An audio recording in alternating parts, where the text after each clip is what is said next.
light, we're good. We get a blue light on YouTube, not a red light. Hello everybody, it is Sunday. Welcome to the Sunday service. We have made it through another week and we're looking into the next week before we start again into another week of, well, who knows what's going to actually happen over the next few days. I would really appreciate it if you click the like and the share button and share it with all the people you can find, because there's loads of people now asking me where the Sunday service is gone. I keep telling them and I keep sharing the link for it and they're coming, but it's kind of slow, and that's okay. This was never a race in the first place. You may have noticed today that a video came out at 1 o'clock on my actual normal channel. Normal service will resume there as usual. And that is the Citroen EC4 video, which I actually put together over the last couple of days. It took a while to make that one out. A lot of information to get through in that. We talk about charging curves. So we talk about what the kind of charging curves of electric cars are. And I got some good advice from Jimmy Penrose, who's here as well, to say that on a frosty morning, the car might only charge at 30% if it's stone cold going to a charge point. So there's lots of stuff going on. There's loads. We'll get into that as we go along here as well. We're also going to talk about electric prices today, gas and oil prices going up, and how much it kind of is to charge an EV sort of at home. I've seen a few screenshots online, particularly from a very good friend of the show, Jared Hewitt, who put up his Tesla Model 3. All he has spent on it since he got the car, or not spent, but all the mileage he's done.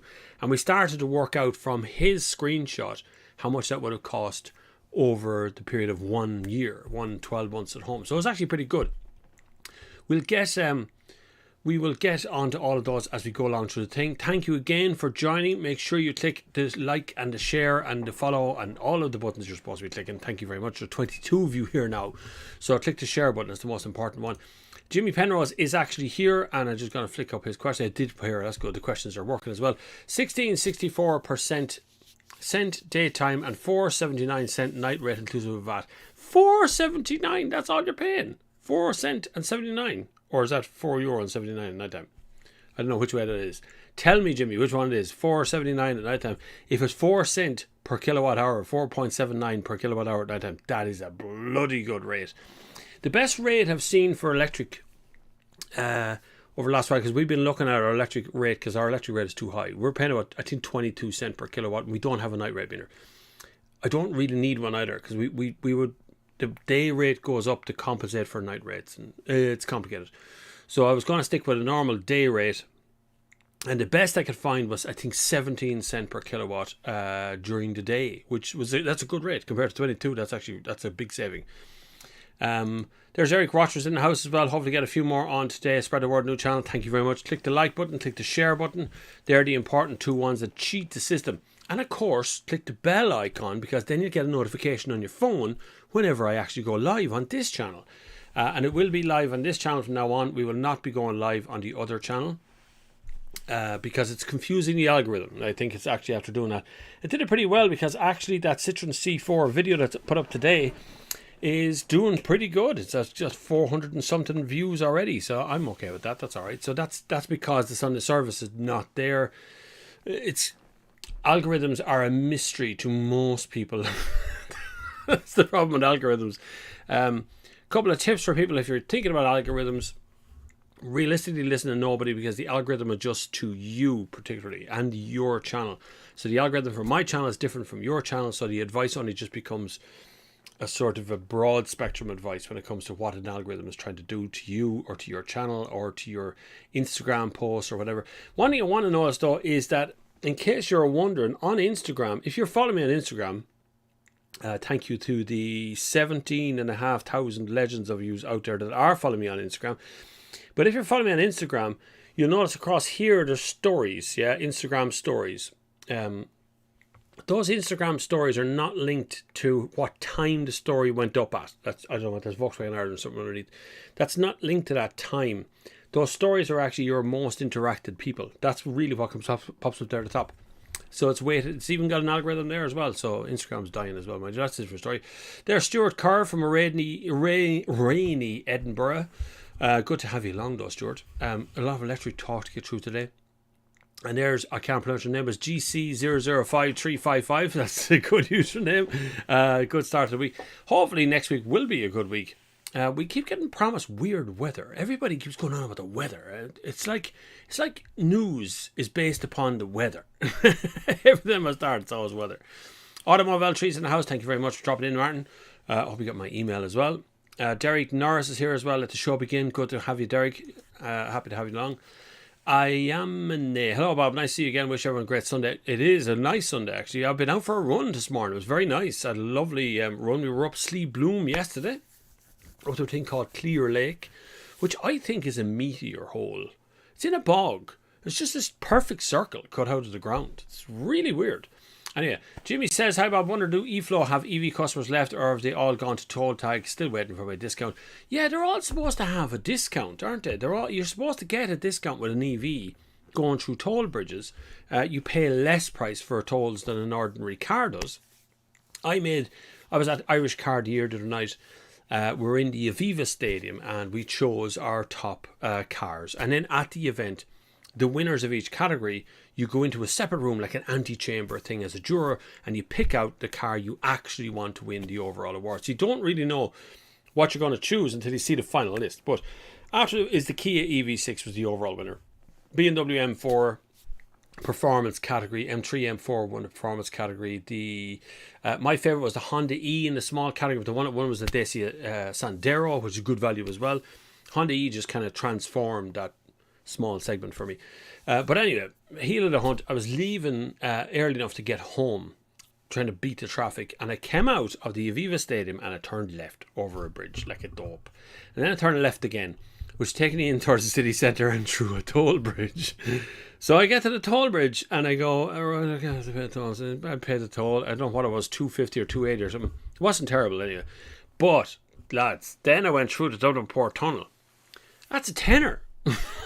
What happened to the toll bridge? If you come out of Aviva Stadium, you turn left and you turn left again, you're going to pay $2.80 for a toll at that first toll bridge, €10 for the Dublin Port Tunnel, and then there's average speed cameras there as well, and then you have to pay the M50 toll, which is another $2.80. So that's a fierce expensive journey, like, and they want to get traffic away from the city. Yeah, it's just, they always do them wrong. Anyway, Jimmy's wondering about the eFlow. Is there any EV customers left on the eFlow system or not? Derek Norris, thank you very much. A very generous person with donating by PayPal.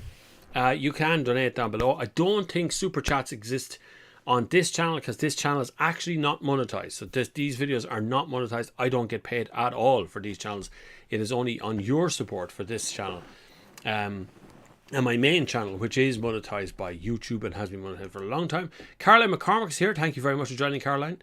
I noticed a few more females have joined the channel. I noticed that a lot. They're starting to ask questions as well, lads. You want to be paying attention.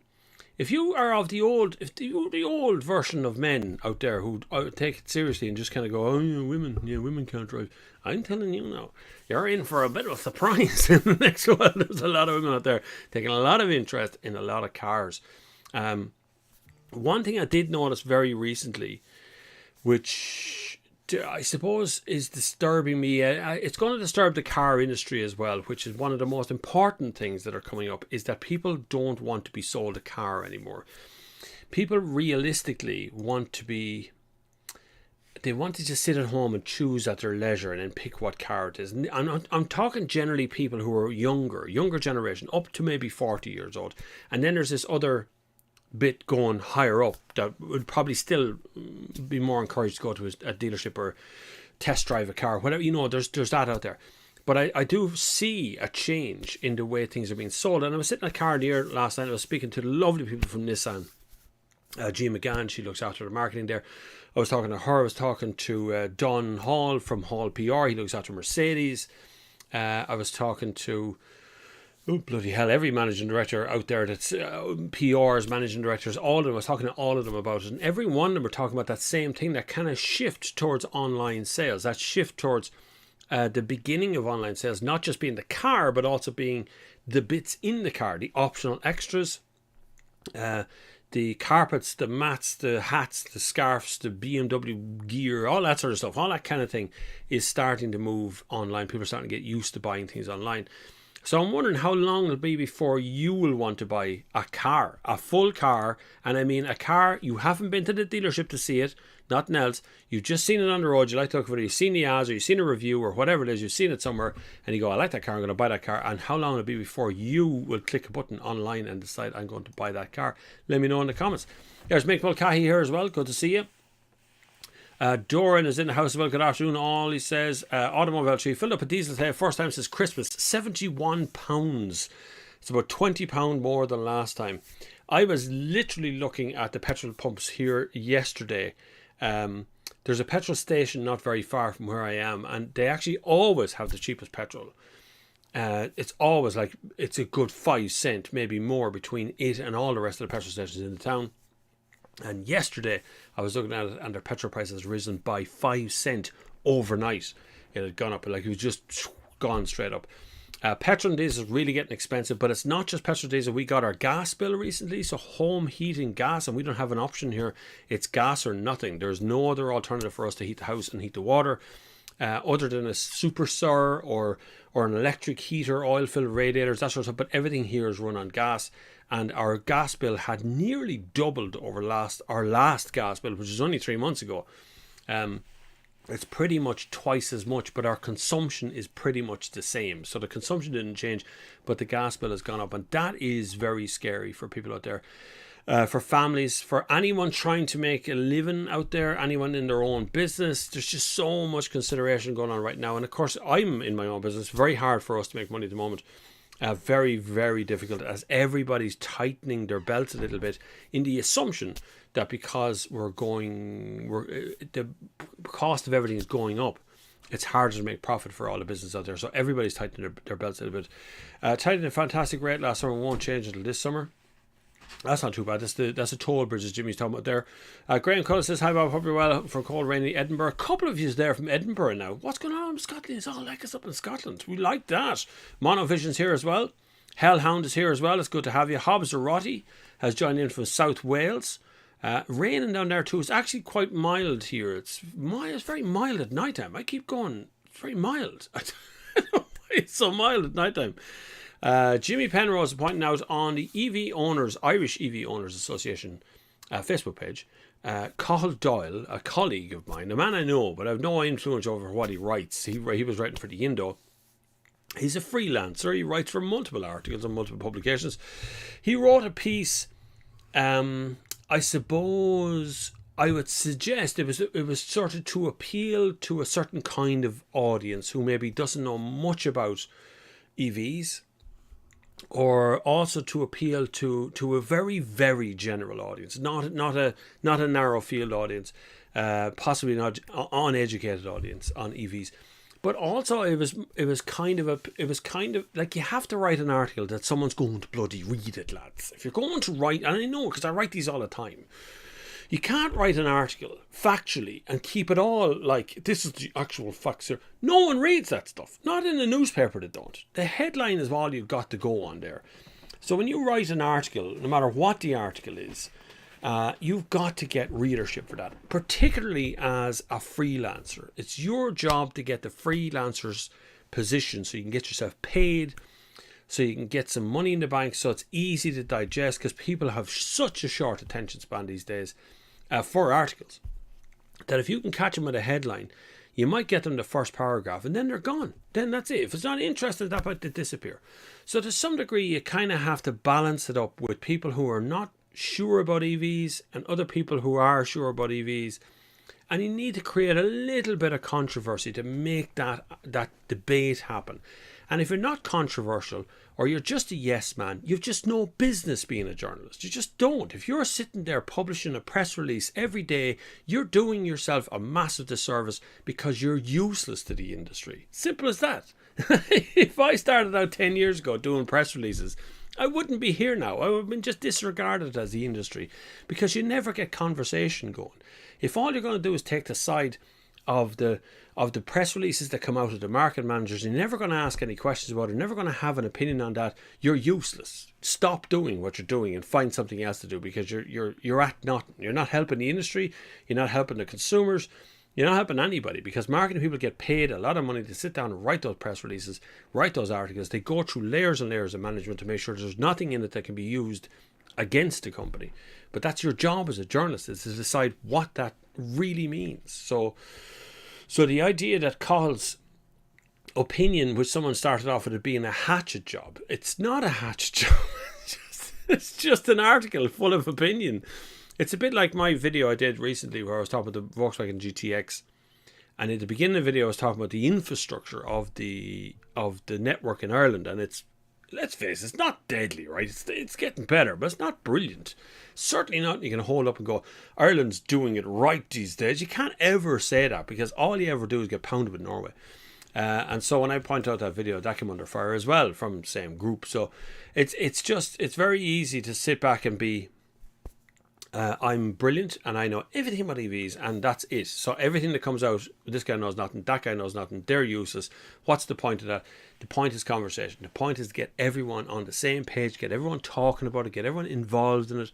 I've been saying for years that the one thing we need to do is to stop with the green parking spaces, stop with the special parking, just put in more charge points. They don't have to be 50 kilowatt or 100 kilowatt charge points, but 22 kilowatt charge points pretty much everywhere, 8 to 10 of them in every town square, and people just see them, then they go, oh yeah, electric cars, they're really easy, just plug them in whenever you stop. It's the infrastructure's the holding up point at the moment. Brian O'Donnell, hi Bob and gang. You see petrol and diesel still going up. Mad price would be €2 per litre the way things are going. Do you know it did go up and then dipped off for a bit. Now it's on the way back up again. I think it's gone over 180 something now in certain places for petrol. So it is heading up. Like, it's not going to be long before people can't afford to drive to work. And I'm already seeing rumours of people asking for raises now.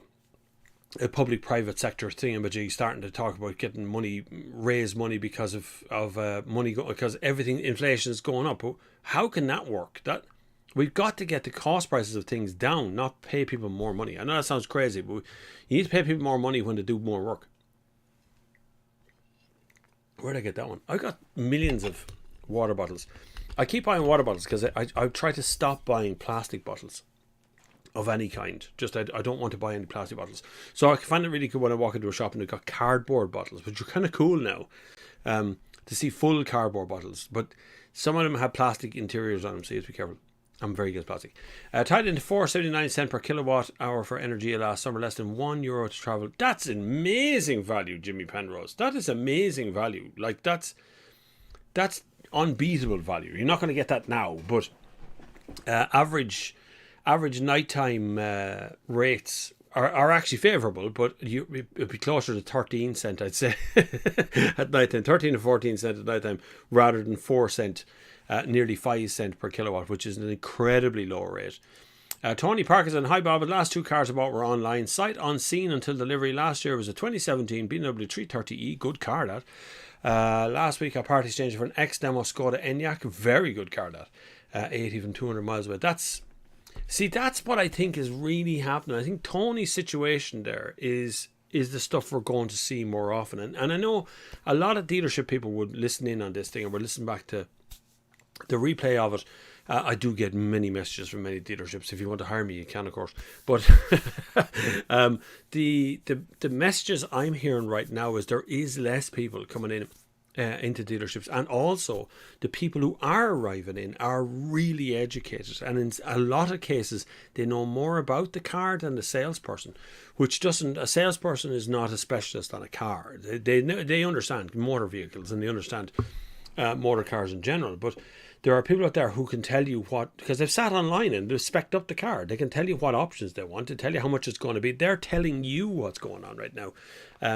It really is just kind of trade-in values now, and to see Tony's situation there, where he's bought now his last two cars have been completely online. And I spoke to a young man the other day who bought a Tesla Model 3. When I say a young man, he's 19. He bought a Model 3, he's doing very well for himself. He's working in the IT industry, and he has never been inside a dealership. He's never seen the inside of one. The only thing he's ever interacted with was the Sandyford dealership with Tesla. He went up to actually just sit into the car.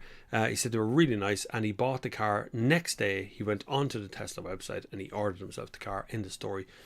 and he's never been inside a normal dealership. So dealerships, if you're not paying attention, your audience, your customers, your future purchases are walking outdoors and they're not coming back.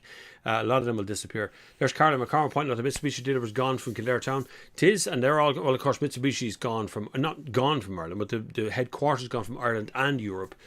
They've decided to pay attention to their Asian market more than over here. Mitsubishi never really made a big impact in this country. It used to be Joe Duffy, I think, was responsible for Mitsubishi in this country, who is now responsible for MG. And so the continuation of they will continue supporting the vehicles that are there already, but new sales of new vehicles, new cars will not take place from Ireland. It's a shame. I knew lovely people who worked for Mitsubishi. They've gone on to work for international groups now, but lovely people. I spent lovely times with overseas from Mitsubishi Group on international trips, and I miss them still because they were lovely people. Rossetti be one of them, she was a lovely woman from Mitsubishi Ireland. She's gone on to Mitsubishi Mitsubishi Europe to work, I think, and then disappeared into another car company as well. So it's strange to see them gone, and it's weird to see all the cars still on the road. I even see the Mitsubishi Evo Lancer Evo this morning. Perfect condition. Shantanu says, I think, okay. Hi Bob, hoping I'm going to have a Hyperloop between Dublin and London. Yeah. Virgin Hyperloop are already working on building one in Dubai and India. That would be gorgeous. Really, I think it's just something to do with international relations. We don't have a tunnel between us and England. It would make a lot of sense. It's not very far. Right?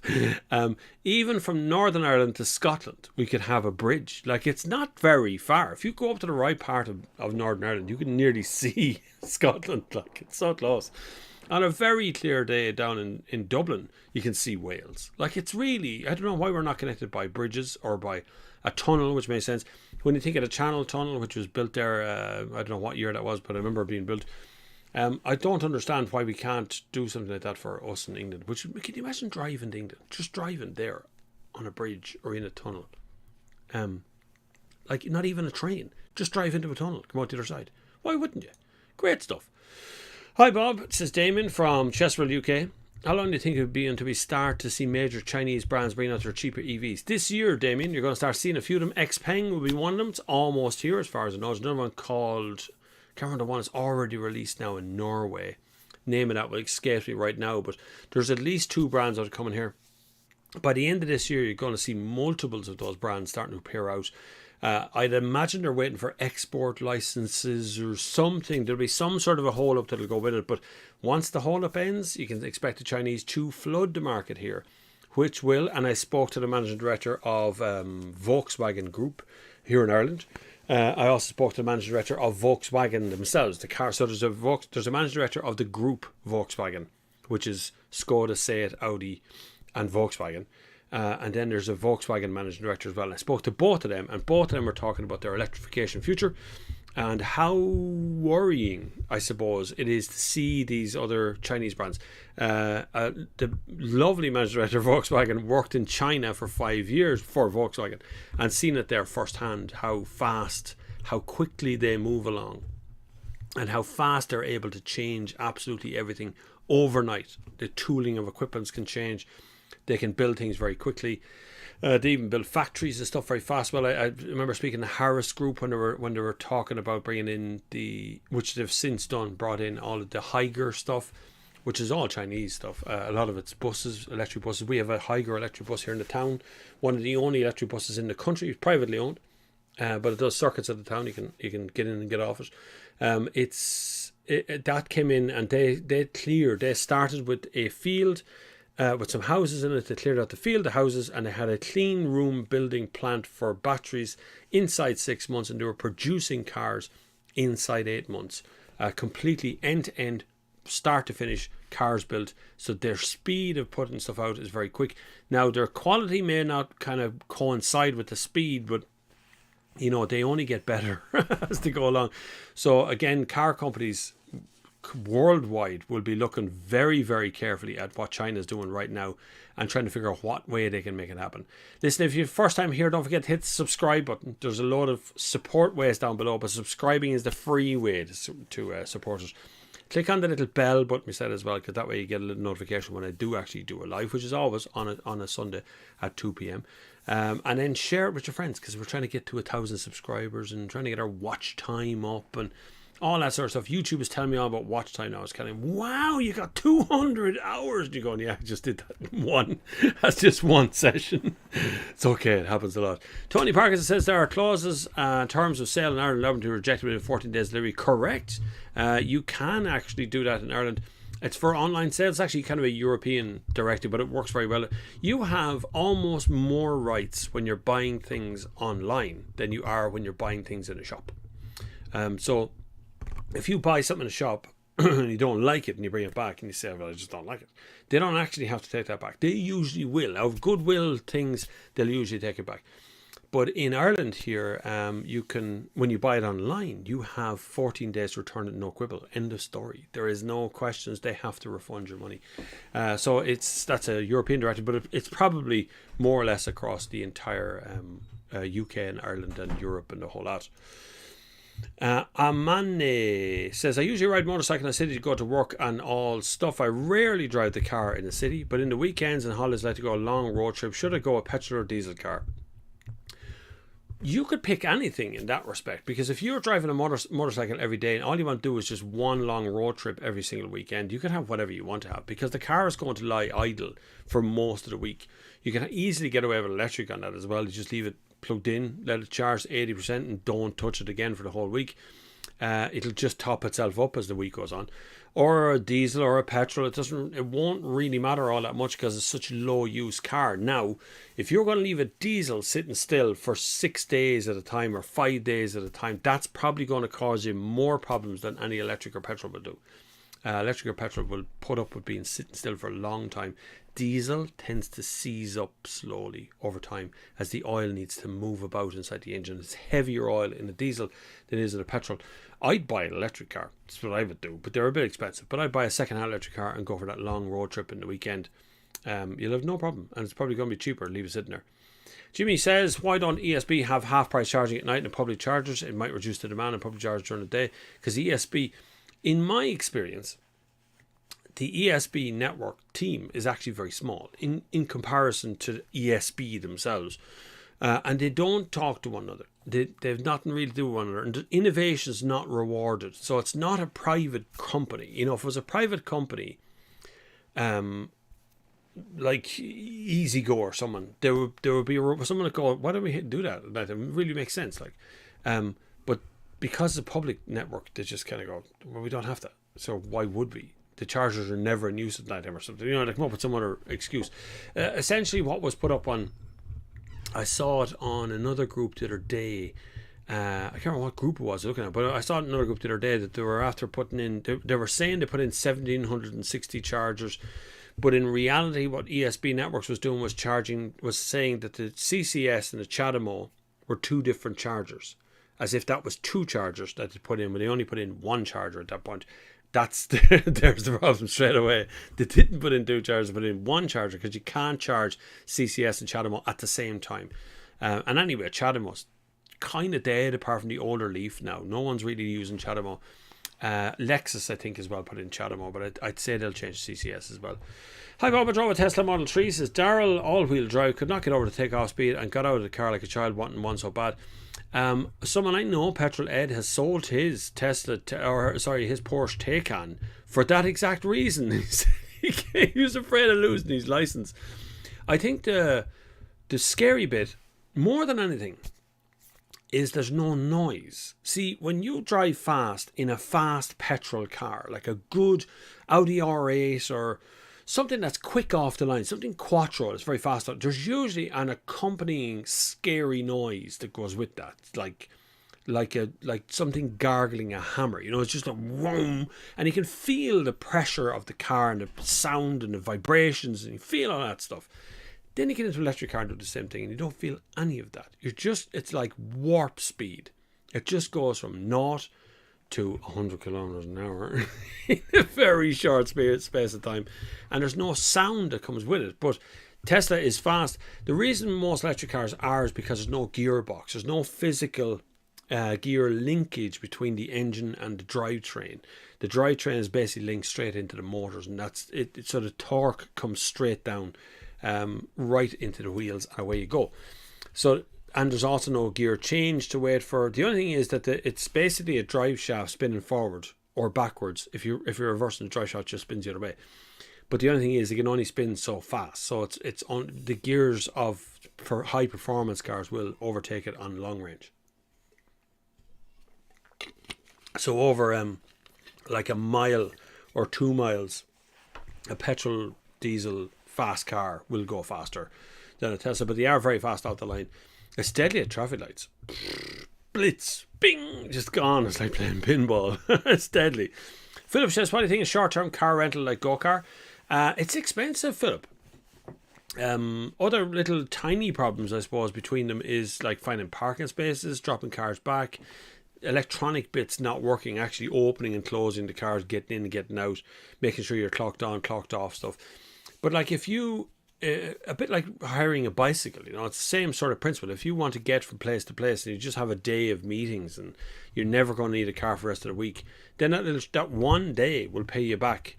Like if you had a meeting in Sandyford and a meeting in the airport, there's no way you're going to make the two of those things without a hire car in between. So hiring out a car for that kind of half hour, 2 hours or 3 hours makes a lot of sense. Now it's more expensive than hiring out a car for a week. But I've seen tourists here use GoCar.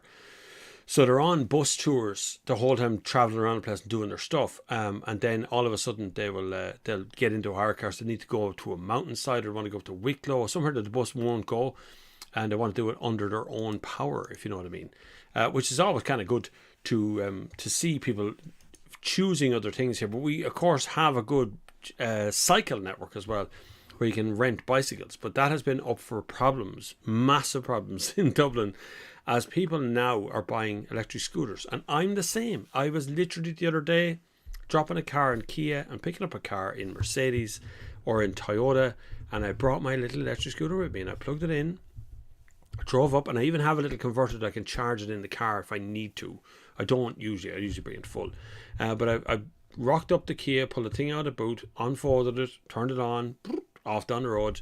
It's not very fast, but it's certainly faster than walking. It's about the same speed, I suppose, as low speed cycling. If you're going to be, I don't mean fast, like 20 kilometers an hour is where I go cycling usually, but this is about 15 or 18 kilometers an hour or something. But it's more than enough to get me where I was going on that little short run, and it feels very safe. You don't feel safe on the road. Have to say, electric scooter boys, I don't feel safe on the road, but on the footpaths are kind of moving along because there's very little, where I'd be going is very little traffic. If you're in the city centre, different story, but out there it's not. It's just a lovely little thing to get along with. Really enjoyed that, and I'd certainly see a future where everybody would have them. I see them here in Portlaoise to go around like bicycle gangs. It's like 15 or 20 young lads going through it, and they're all on little scooters. Then there's one lad in the back on a bicycle. He's like the one that's picked. If one of the lads runs out of electricity, he's the one that gets picked up on. Eric Horst says, see, I have an ES on test. He's still impressed with the last time he had one. I have indeed got a Lexus ES 300H on test at the moment. Still one of the best cars if you're looking for like lazy hybrid stuff. I don't know why more people don't buy them. Lexus are really, really good. We drove yesterday up to Slieve Blue Mountain and back down, and then over to Tullamore and back to Portlaoise after we did all the shopping. And honestly, you just don't notice mileage in it. It's so quiet. It's just refined. It absolutely blows away most of the German competitors in terms of build quality, the way it feels, the way it handles. It's only really the kind of laziness of the 2.5 litre petrol engine, which is in an eco mode or even normal mode, it still feels kind of lazy. There's no turbo on it. There's no kind of oomph that goes with it. But it's a beautiful car, and I really don't know why they don't sell more of them here. Although my wife says she doesn't like the look of it. I love the thing. I think it's a gorgeous look. Philip Shannon says, what's the legality around electric scooters now? Are cars turning a blind eye to it? Yes and no. It depends on how you're using them. So if you're making a clown of yourself and putting along there on I don't know, Grafton Street, and you're hurdling people left, right, and centre, there's going to be problems. Obviously, that's a safety issue.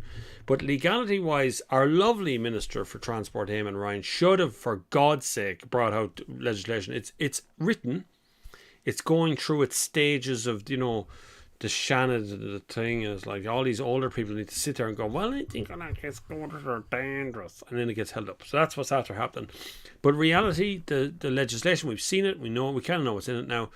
It'll be the same rules as bicycles. You won't require a helmet or gloves. I think you require some sort of visible clothing, like a tabard or something on you.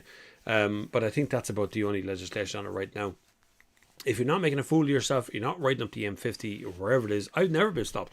Even before there was legislation, I used to use the scooter. As soon as they came out in Lidl, I think it was, or Aldi. As soon as one came out, I went, I'm buying that because it looks deadly. So I bought one. I thought the kids would use it. I ended up using it all the time. The kids don't use it at all.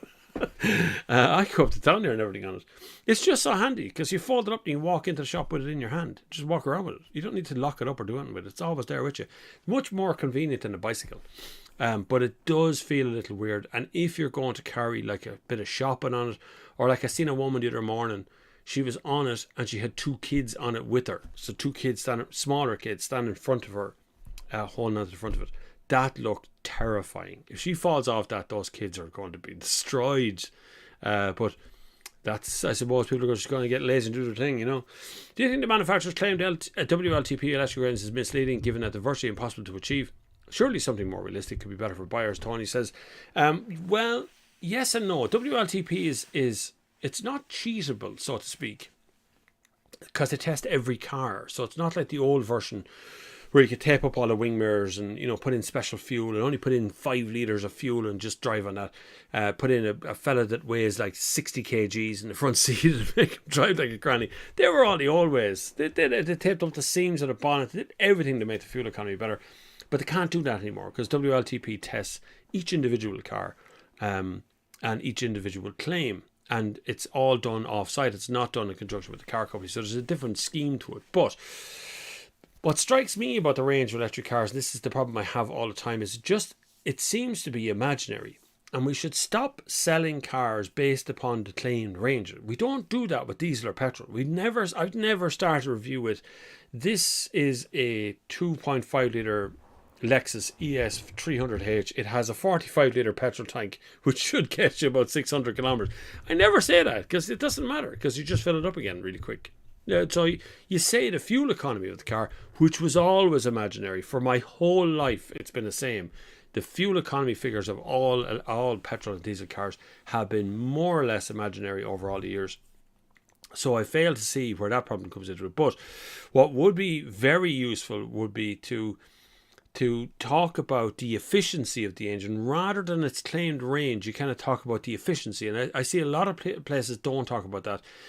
20 kilowatts per 100 kilometers or under is better in my mind. That's how I work it, because that's the way it just started off that way. But the rest of them seem to just come up with all these different numbers of how far it's capable of going, where it'll go to. Well, it's easy to cross Ireland in one electric car, and you go, yeah, it is, I know, but you still want to be able to charge when you get to the other side of it. And in my experience, you do need charges everywhere you go. I did release a video this morning or today at lunchtime on my other channel, my main channel, the Next Gear Show channel, which will be changing names as well, by the way. We've done a sort of a straw poll amongst a few people, and most people seem to like the idea of it being called Bob Flavin channel, or Bob Flavin on cars, or something with my name in it rather than the Next Gear Show, which people don't seem to be able to identify with as being me. But actually this channel, the video channel was secondary to a website I used to have, thenextgear.com. So my email address is bobflav@thenextgear.com. The EPA, Canada, more realistic. The American tests are actually more realistic on pretty much everything. The US and Canada has had better tests over the years than the European tests have been. The crash tests in the US are actually very severe. They test not just, we test a half overlap test, it's called. So what happens is half the car is crashed into a wall. So the driver's side, only that driver's side part of the car is tested into the wall. In America, they do this small overlap test, which is a more realistic crash. It's not the whole half of the car. It's just the corner. Most cars don't survive it. It's just a corner, like the headlight of the car backwards. and that thing tends to make the cars fold up like a tin can. And they've had that there for years. The EPA has done their own tests over there for years as well, on emissions, on the range of cars, on the physical range, how far they can go. That's because of cold. You can imagine a Canadian jumping into an electric car and freezing to death in the middle of nowhere because they run out of electricity. Totally possible, and has happened in petrol and diesel cars as well. But it could be a little bit more problematic in an electric car if you can't get a charge as well. Although you can, I am assured, get into an electric car, plug it into a wall, turn on the heaters and go to sleep. The car just uses the electricity from the wall to keep the car warm. Just so you know. I wouldn't try it though. Philip Shannon says, how are older EVs faring out in terms of battery degradation? Also, many mechanics now servicing EVs. Well, there's not much servicing on an EV other than the normal mechanical stuff that'll be under there, like brake discs, brake pads, shock absorbers, the usual kind of stuff. But for the most part, the battery itself doesn't really require a whole lot of work. There is a test they run it to plug a thing into the OBD2 port, and they make sure the battery is actually running, and they plug a thing into the battery as well to make sure the battery is doing cycles properly. And that's about it. That's all your servicing, really. Servicing an electric car should be vastly cheaper than servicing a petrol diesel car. It isn't. In reality, it can actually be more expensive, depending on what needs to be done to it. So that's why they don't really argue the toss. Says at the beginning they were saying, sure, why would you service any of these cars? Now they realise they have to service them, because they don't service them, be all out of business. But battery degradation, because battery technology itself has moved on. The very early Nissan Leaf, which would be the oldest ones that would have been out there at the time, amongst those you would have had the Renault. What's it called? There was a Renault EV. There was a ZEV or ZE, something like that. It was a Renault Fluence, anyway, electric. And a couple of other ones, all running the same ones. Most of those, degradation-wise, they have dropped down. There is some degradation in those cars. People who buy them know this before they buy them and just drive them on. It stops after a while, like any degradation. Eventually it just stops, slows down. The newer stuff doesn't seem to be suffering from the same degradation, although I do see stories online of people buying a car and they have it for 6 or 8 months, and then they realise they're only getting 75 or 80% of what they used to get out of the range. Suddenly changes, and they're always reassured, no, it'll be fine, it's okay, it'll stop now, it'll stop. All the EV evangelists go, don't worry about it, I know your car could do 400 kilometers last week, it only did 350 now, but it's fine, it's normal. I think it's gas how quick people just go, stop worrying, I know you spent 60 grand in the car, but it's okay if it doesn't go as far as it did yesterday. Automobile Tree says, Bob, I seem to remember the Audi 100 used to advertise how far it could travel on a tank, not mentioning the tank was 2 gallons bigger than the other cars mentioned. I won't give out the name, but there was a time in this country when we were getting diesel cars, and we'd say one company would give us diesel cars, and we'd all go, wow, it's very efficient, look at that, 4.9 litres per 100 kilometers, that's bang on, that's really, really good. And then another car company would tell us that their cars would go further on the same tank, and we'd jump in and we'd drive, and you go, the needle's not moving here, what's going on? I've done like 300 kilometers and I still basically have a full tank. How is that after happening? You drive it on the whole week, you do like 1,000 kilometers this car and drive it back and hand back the keys, goes, I don't know, I still have half a tank of fuel. But it was a 75 litre tank and the competitors have put in a 45 litre tank, so there's totally different tank sizes. That's what they were trying to do a couple of years ago. But I didn't know Audi 100 used to advertise based upon the range of the car. But of course you want to make a car. I was at a BMW launch recently. I was still under embargo, that thing. I still can't talk about it. But the car itself, I can say about the fuel tank, of which they made the fuel tank, the petrol tank, to put it under the passenger seat in the front. And a clever enough idea, because they're putting batteries down alongside it, so they're balancing out the weight of liquids with the weight of solid stuff. Very clever, I thought. Other people are going, what else were I supposed to do it? But I just think these things are clever. If the main channel is changed to Bob Flavin, would you change the name of the channel to Fob Blavin? It could do. It could be anything. Don't know. But the Next Gear show it's actually growing. It's fine. New subscribers don't know any different. I actually got a bit of heat from someone actually online going, why did you change the name to the Next Gear? You don't know the gearboxes are going to be gone in 10 years. I know, That's the way people go. That's just going to throw them out through the window. Be fine. There'll be no more gearboxes. Like it's that kind of gear. But the next gear is older than the YouTube channel. So thenextgear.com. I still own thenextgear.com. I just don't have a website to go along with it. I just focus almost exclusively on video or social because I think that's what people want from me, rather than, I suppose, a text backup. Or maybe I should do an expansive, like 2,000 word essay once a month or something, which sounds like a horror show to me, but that's maybe what people want at the same time. You can support this channel.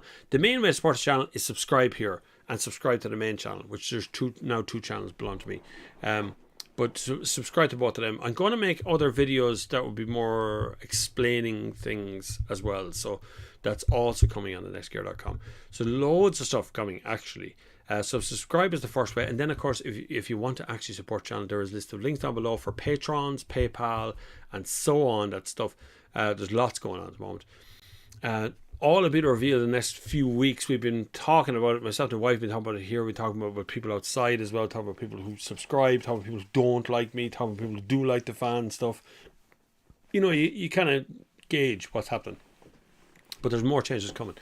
Shantu says, few years back I rode Dublin water cruises from Dunleary to Howth. They use it for private hire. It would be great to use our waterways as a mode of public transport, like our water taxis to ease congestion. Saying that for years as well. It's another one that we've been going on about here for a long time on the Sunday service, particularly that we should have, like, why can't you walk out of Houston Station onto a water taxi that would take you up to the docks there, the other end of the Liffey? These things make sense, and nobody looks at it like, but the insurance on it, like, can you imagine thinking about these things? It's so strange to think that we can't do something because it's always about insurance. Insurance companies and banks rule the world. They rule our lives. They rule the laws, the rules, the regulations, the stuff we're allowed to do and not allowed to do. All seems to come down to whether an insurance company will insure us to do it. If only we had some sort of government idea where we could actually insure ourselves from government money. Nothing to do with the Insurance Federation at all. Yeah. Anyway, where's the weirdest place a fan has recognised you? There is a really good story to do with that, Philip, actually, now that you mentioned it. It's not that long ago, actually. I was in Gdansk with Skoda. I think the Skoda Fabia was the car. It's last year. Nobby on Cars was with me, and I think we were the only two journalists on it at the time. And we were out boogieing, dancing. There was nothing to do. We'd finished work. We'd finished everything. We're going home the next day. And we went down to the town, into the little kind of tourist area, and we had a couple of drinks. And then on the way back, we went into this kebab shop to get a couple of kebabs. And while I was waiting to order, this really tall guy looked very serious. Suddenly turned around and goes, "You're Bob from TikTok and YouTube. I love you." He's as drunk as I am. I ended up taking a selfie with him, but like Gdansk in the middle of the night as well, like it's hardly even in it. So that was kind of weird there to see that one. But in Ireland it happens all the time. Wherever I go now is in Ireland. Greg says, "Hi Bob, looking to sell my 1970 Morris 1000 for my dad. Proceeds going to charity. How much do you want for it? How would you do it?" Raffles don't work. Don't do raffles. They come under all kinds of scrutiny. I've seen a few people try the raffle route on stuff. There's a tax liability to raffles, all kinds of legal stuff attached to that as well. But you could, I suppose, see, that's where you sell the tickets. Where there's a raffle on, you have to sell tickets, and that requires laws and rules and regulations. But what you could do is sell tickets to a draw. Tickets are $10 a piece, and first prize is that car. That could be it. Or you could just sell the car privately yourself and just donate the money to charity. Whatever it is, whatever you want to do. But how much do you want for it? Tell us. How much is a 1970s Morris 1000 going for these days? Mostly an overlooked car. I remember over all the years, all the vintage and classic lads would just kind of ignore the Morris Minor because it seemed to be everywhere. There was loads of them. You could get a fairly decent 1300 Morris Minor for about $3,000 a few years ago. Probably not anymore, but you could get a fairly cheap one time. How about the Next Gear website being an interactive magazine with guest writers and even some of the listeners telling their stories? Could easily do that. I literally just sit on the nextgear.com name at the moment because I didn't want to pay for hosting something I wasn't going to use, because net hosting or web hosting a website is an ongoing expensive little thing to get on with all the time. And we have a Shopify website, which is bobflavin.com, which allows you to go and buy t-shirts and hoodies and stickers and all that sort of stuff if you want to buy things. So that was on there already, and that does already cost us about 300 or 400 quid a year. So that's already expensive. And I didn't want to make a website, thenextgear.com, unless I was going to write articles all the time or write stuff about, do something, use it for some purpose, and then make it not just interactive, but make it somewhere that people can sell advertising or do something on. So you make some money out of it. It's very hard to make money. YouTube doesn't really pay a lot. If you're figuring on becoming a YouTuber now, if you're American, maybe you get paid a lot more. But in Europe, YouTube pays is kind of rubbish.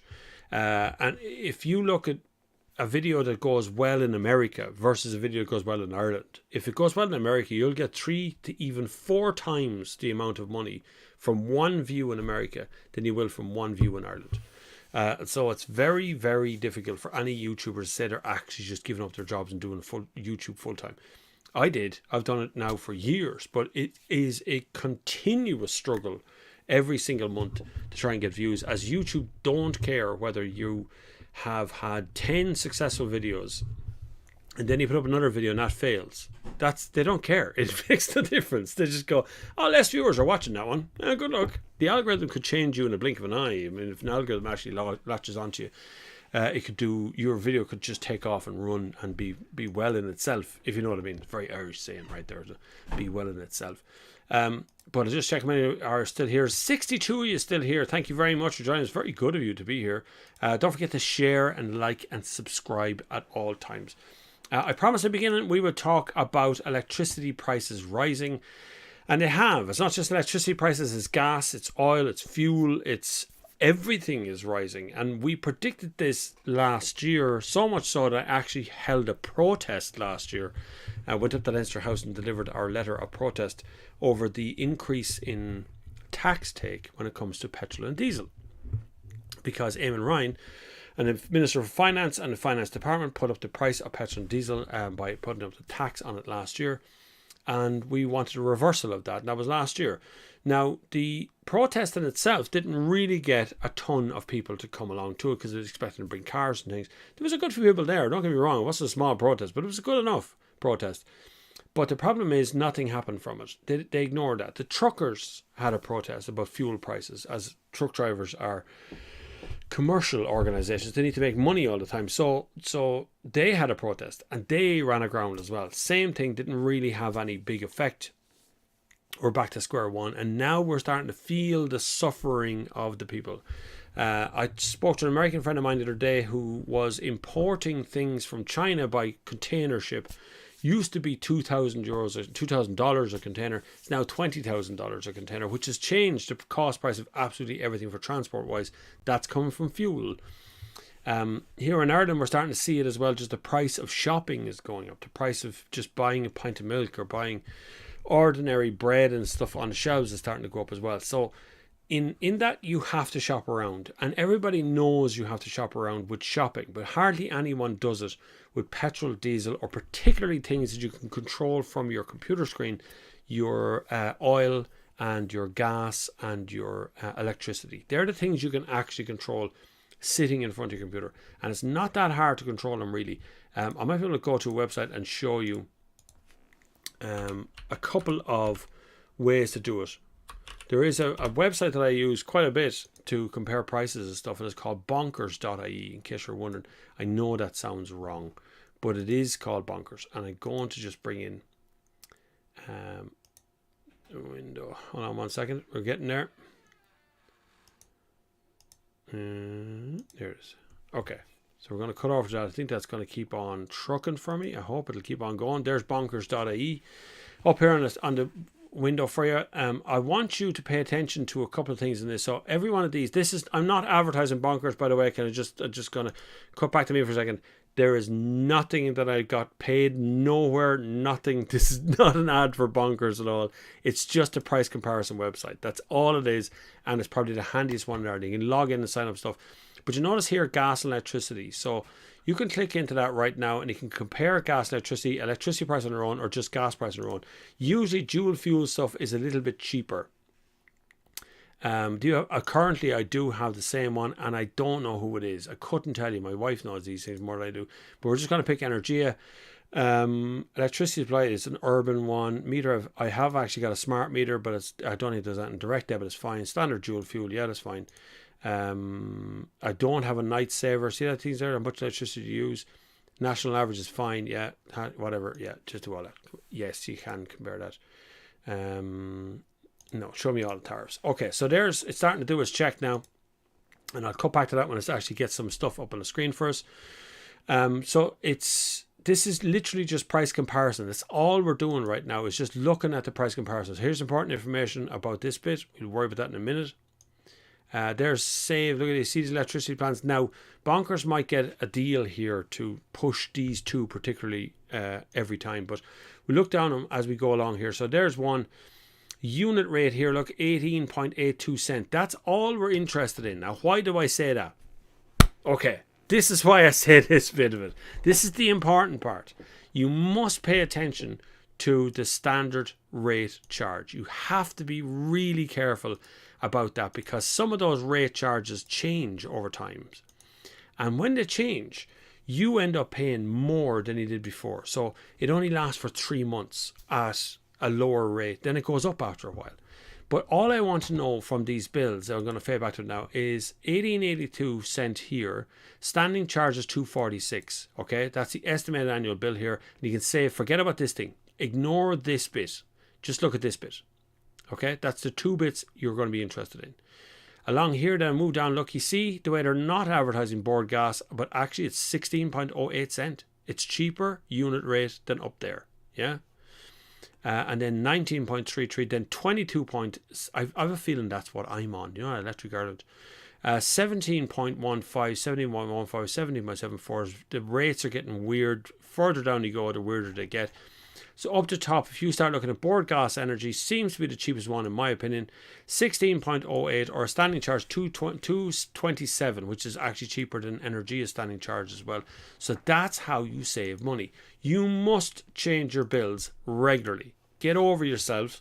Stop being lazy. Get up there and have a look at it. You've got to check that sort of stuff out. And Jimmy Penrose here gives a good piece of advice. He says, also mobile phone, Switch was paying 60 quid a month with Vodafone to 15 quid a month on Post Mobile.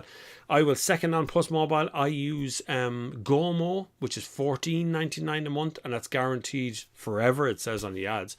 My kids, I used to give my kids, my 2 kids have mobile phones. It's to do with communications. My kids go to school and I want to know they're there. I can use it. We're all on iPhones. You find my iPhone, all that sort of stuff. So what we did was we got 2 mobile phones for them. They carried them with them, and we were giving them, to get unlimited data for them, we had to buy 20 quid's worth of credit off 3 for them. But we just realised that 48 is another mobile company, 48, another mobile phone company. They are $10.99 a month. That is half the price I was paying for the same credit. But it's a sign up. So you sign up to agree to pay $10.99 a month every month, and it's a lot cheaper. So you can save a lot of money. And this is how you do it. This is how we all do it. This is how all the old-fashioned people would have done it as well. We just go around and compare and price all out. So if you have 10 minutes, 20 minutes, half an hour, whatever it is, to sit down and go through each of the bills, this is how you're going to save all that money. Because if you just cut back to Energia here, retention and electricity, it says here 41% electricity discount. 41% of what exactly, I don't know, but it says 100% of green electricity. I don't know. I don't know what they mean by green, whether it's really green or not, but anyway, 18.82 cent, 246 standing charge, 16.08 cent, 227 standing charge from board gas. I don't know whether that's 100% green electricity or not. I couldn't tell you. And then you have here, you've other stuff like paperless billing. I'd love the way they tick things. The way they say paperless billing, as if that's good for you somehow. In actual fact, what that means is you're going to email you the bill. Right? That's all that paperless billing means. It's just not going to print it and send it to you. That saves them money. It's not saving you anything. Online account access. What hasn't got an online account access these days? A 2-year contract. Scary that. Stuck with them for 24 months then. Variable rate tariff, which is even scarier because a standard unit price of electricity can rise as well as fall over the term of your contract. Oh my God! So they can put your unit rate price up if they feel like it. This Electric Ireland one is not good, by the way. Just saying. Then you can see the other ones there are kind of varying around the place. But essentially that is what everybody uses to, not bonkers necessarily, there is other ones as well, but that one just does it very quickly. So you can get in and out of stuff there and see what's happening every single time in a very short space of time. I'm just going to share this out again to my Twitter account, just to make sure everyone knows what's going on. On now. Tweet that. Which is always handy. Because Twitter is so fast, but so terrible at the same time. Thank you, Twitter, for being a weirdo at most of the time. Other interesting stuff that I've seen as well, and I did promise to talk about in this as well, is how much it costs to charge an EV at home. So while I was I was on Facebook actually while I was there, but Jared Hewitt, who would be here sometimes as well on the Sunday service, he was talking about how much it's cost him to charge his Tesla Model 3 over the last 12 months. Now, I'm not sure I downloaded it on this computer, but I did download it on the other computer. I downloaded it somewhere. Hold on a second now. Give me 1 second, talk amongst yourselves. This will take a second to find what I was looking for, which is Jared's readout. I saved it onto my, I'm sure I saved it onto my, I did too, yeah, there we go. Okay, so Jared did 27,940 kilometers in his Tesla. The total energy used over that time was 6,302 kilowatt hours. Now that sounds like a lot, but it isn't actually. That's not very much. If we look at our prices for our gas and electricity here, so we go back to our prices here, and we take our rate to be 16.08 cent. Okay? So we're going to take that to be the rate, and we're going to take Jared's 27,000 kilometers, 6,302 kilowatt hours, as being the amount of kilowatt hours we have, right? And I open a little calculator here. We're going to take, we have to put in 16.08. So because that 1 point, it's 0.16. 0.1608 multiplied by Jared's total amount, 6,302. 6,302 is €1,013.36. To be exact. So he has done, in his calculations then, he has done 27,940 kilometers for €1,013. Now that doesn't include if he charged at a fast charge point and had to spend money there, which would have been a little bit more, but that wouldn't happen all the time. So it'd be a rare occurrence. And he said by his own admission, he said that he actually got a pile of free charges as well in that time. So he got the charge points that don't cost any money to unlock or cost any money to actually spend that. So he ended up with paying less than that. So it could have been less than €1,000 for 26,000 kilometers. And if that's your yearly mileage, 26,000 kilometers, you're spending less than €1,000 on fuel, you are saving a fortune in comparison to petrol and diesel on it. That's the big, you got to be watching these things. That's what's happening right now. Brian Cassie says, hi Bob, switching is fine, but anything remotely value gets nobbled by the government. Importing cars in the UK, cheap bottle of wine from Aldi, whatever you make, a €200 credit on electricity. That is true. So as we progress further and further into our electric future, I would suspect that the government are going to try and find ways to get money off us, because right now they are starting to bleed money out. So if you think of all the things that petrol and diesel cars do, excise duty on petrol and diesel, VAT on petrol and diesel, even insurance costs, sometimes they're a little bit cheaper on electric cars, sometimes they're a bit more expensive, but sometimes they're a bit cheaper. Then you have just service costs, these cars, DPFs, all these other ancillary things go on.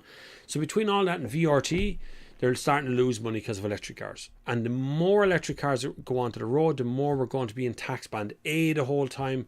It'll be the lowest form of tax. It'll be the lowest form of... They're going to come up with some sort of mileage thing. Really, they are, dogs. I can even see the headlines coming out. Government losing millions or billions on electric cars. You'll see that more and more often. Greg Mooney says the Boris 1000 barn find doesn't know what it's worth, wants to get rid of it. Cleaning out the shed, has been stored in a dry shed for 20 years, a little bit tidy, but needs would like to donate money.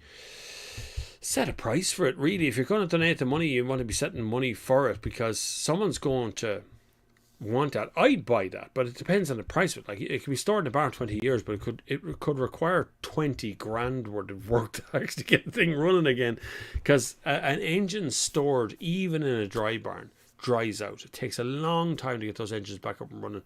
Even if they're the old kind of carburetor and cylinder type, they can still be an awful ball ache getting things going. And in some cases, it'll never start again. It just won't. Just the engine's very old, just doesn't want to turn over. It can be a lot. So it depends on what you want as a price, and how much you're willing to spend on it, how much people want it, how many people want a Morris Minor, which is probably not as many as you think it is, unless it was a Traveller one. They go very well. The one with the wooden rear end, they do very well. Obviously spoken about a lot on here, but don't forget car insurance and shopping around. Still don't understand people that couldn't be bothered. You pay handsomely for loyalty to one company. You pay through the nose. They rip you off for being a loyal customer in insurance companies. They do. And it's been my experience with that forever. Every time you just stay with an insurance company, you just let the contract roll over, it just goes up. It never goes down. It always amazes me.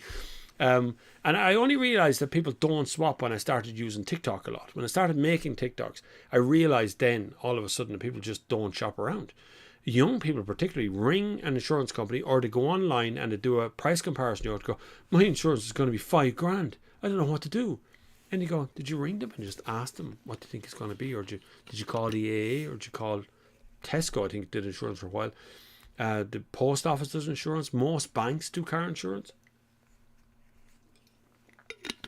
Most people don't ring around. They just let it slide and they start paying it, and they don't even think about it after that. So you got to think about your discounts and make sure you're doing it on insurance as well. Martin says my level 3s are in the middle of restoring 1967 Morris Minor. There you go. That's in England, mind you, but it depends on what you want. Greg, I think your barn find sounds like an interesting little project. It could be worth doing up yourself. You could make some money out of it. Don't know whether you want to have, why you're particularly after donating charity money, but you know, there'd be loads of lads out there who'd want to have a go at something like that. It would be worth looking at for sure. Hopefully I have helped you about making sure that you can transfer your electricity and your gas. And I'm doing it now. Even looking at that today, I'm looking at Board Gas Energy going, hang on a second, that's a good rate. 16.08. Standing charge of 227 is actually pretty good compared to what I'm paying now. I would see the difference in that in electricity, particularly electricity. The gas one now, I don't know about the gas one, that would be a problem, because we want to change over our gas, because we are gas now. Why I say my gas here can only be gas is simply because there isn't a fireplace in these houses. Never was. There's no open fire. I can't have a wood fire. I own the place, but I'd have to install it. So there's no chimney, there's no heart, there's no chimney breast, there's no nothing. You have to let's put all that in. So it'd be a huge undertaking, and then we get a carbon tax in on top of that because we're producing carbon. Did I read something there that said Air got customer service company of the year? They invented that. They paid for that, I think. I remember seeing something about it on Twitter, that they got it, but then they shut down all comments and all that sort of stuff. I think they just made that up somewhere, and decided they were just going to do it. It seems crazy to me too. Air has always, every time I see something online, someone's complaining about Air. Although I have to say, my mobile phone supplier, which is Gomo, is owned by Air. It's on the Air network. Never had a problem. Traveled all over Marbella recently, didn't have a problem there either. Everything seems to work as long as you don't have to interact with anybody. As long as you don't have to ring anyone. When something goes wrong, they can be a ball ache. But I do find most of the time a tweet at people seems to fix things. My biggest problem the other day was coming back from Marbella. I had Aer Lingus were forcing us to use this app called some sort of a thing. You put in all your COVID documentation into it, and then you're allowed travel. But I wouldn't use it, so I checked in the airport. I just wouldn't give all my information to a third party thing. I just wouldn't want to do it. It's me. Eric says the online comparison sites for insurance are very suspect, not like picking up the phone. Pick up the phone. Whatever about electricity and stuff, I'm after messing with bonkers here. When it comes to insurance companies, pick up the phone. You save a fortune whenever you pick up the phone. I think I saved about €250 this year by changing over to the AA. I went to the AA for my quote. I literally just phoned up and said I was phoning around everybody. Here's the details. And then I made a TikTok saying I changed over to the A. And the man, I think your man's name was Craig, I dealt with in the A. And then everybody around the A looking for Craig. Poor old Craig. He got about 1,000 phone calls in the next 10 minutes after that, because it was on TikTok, his name was, but I didn't realise we were going to start calling looking for the guy. But it was a good time, actually. We changed over at the right time, because we've been with AA ever since, and they ended up sponsoring us, not AA Insurance, AA Roadside Assistance, ended up sponsoring the channel here for a while. Gareth Talbot, how are you going? Hey Bob and all, I left Liberty Insurance after 16 years as I stopped matching other providers. I saved just under €300 switching to Super Value AXA. Super Value is actually someone that does it as well through their the part of the group, the Musgraves group and Super Value have a deal with AXA. So you can get your insurance nearly anywhere, but never be afraid to walk away. Unfortunately, never be afraid to walk away from your current insurance company because they have no loyalty to you, it seems. At least I never feel that there's any loyalty towards me as a customer. They never seem to come on and go, listen, you're on the wrong thing. You should have this. You should have that. You should have windscreen insurance. You should have roadside assistance. You never feel any of that sort of stuff. And whenever it comes around to renewal, a big letter comes in the post. And insurance companies are under pressure from this, but what they really do is they guess a figure that you'll be willing to put up with. They send it out in the post going, your renewal is going to be, and if you were paying 500, now it's 700. And they hope that you won't phone them up, that you won't ask any questions on that. You just start paying the 700 going, oh, insurance is getting very high, isn't it? And that's it, you just start paying it. That's what they expect you to do.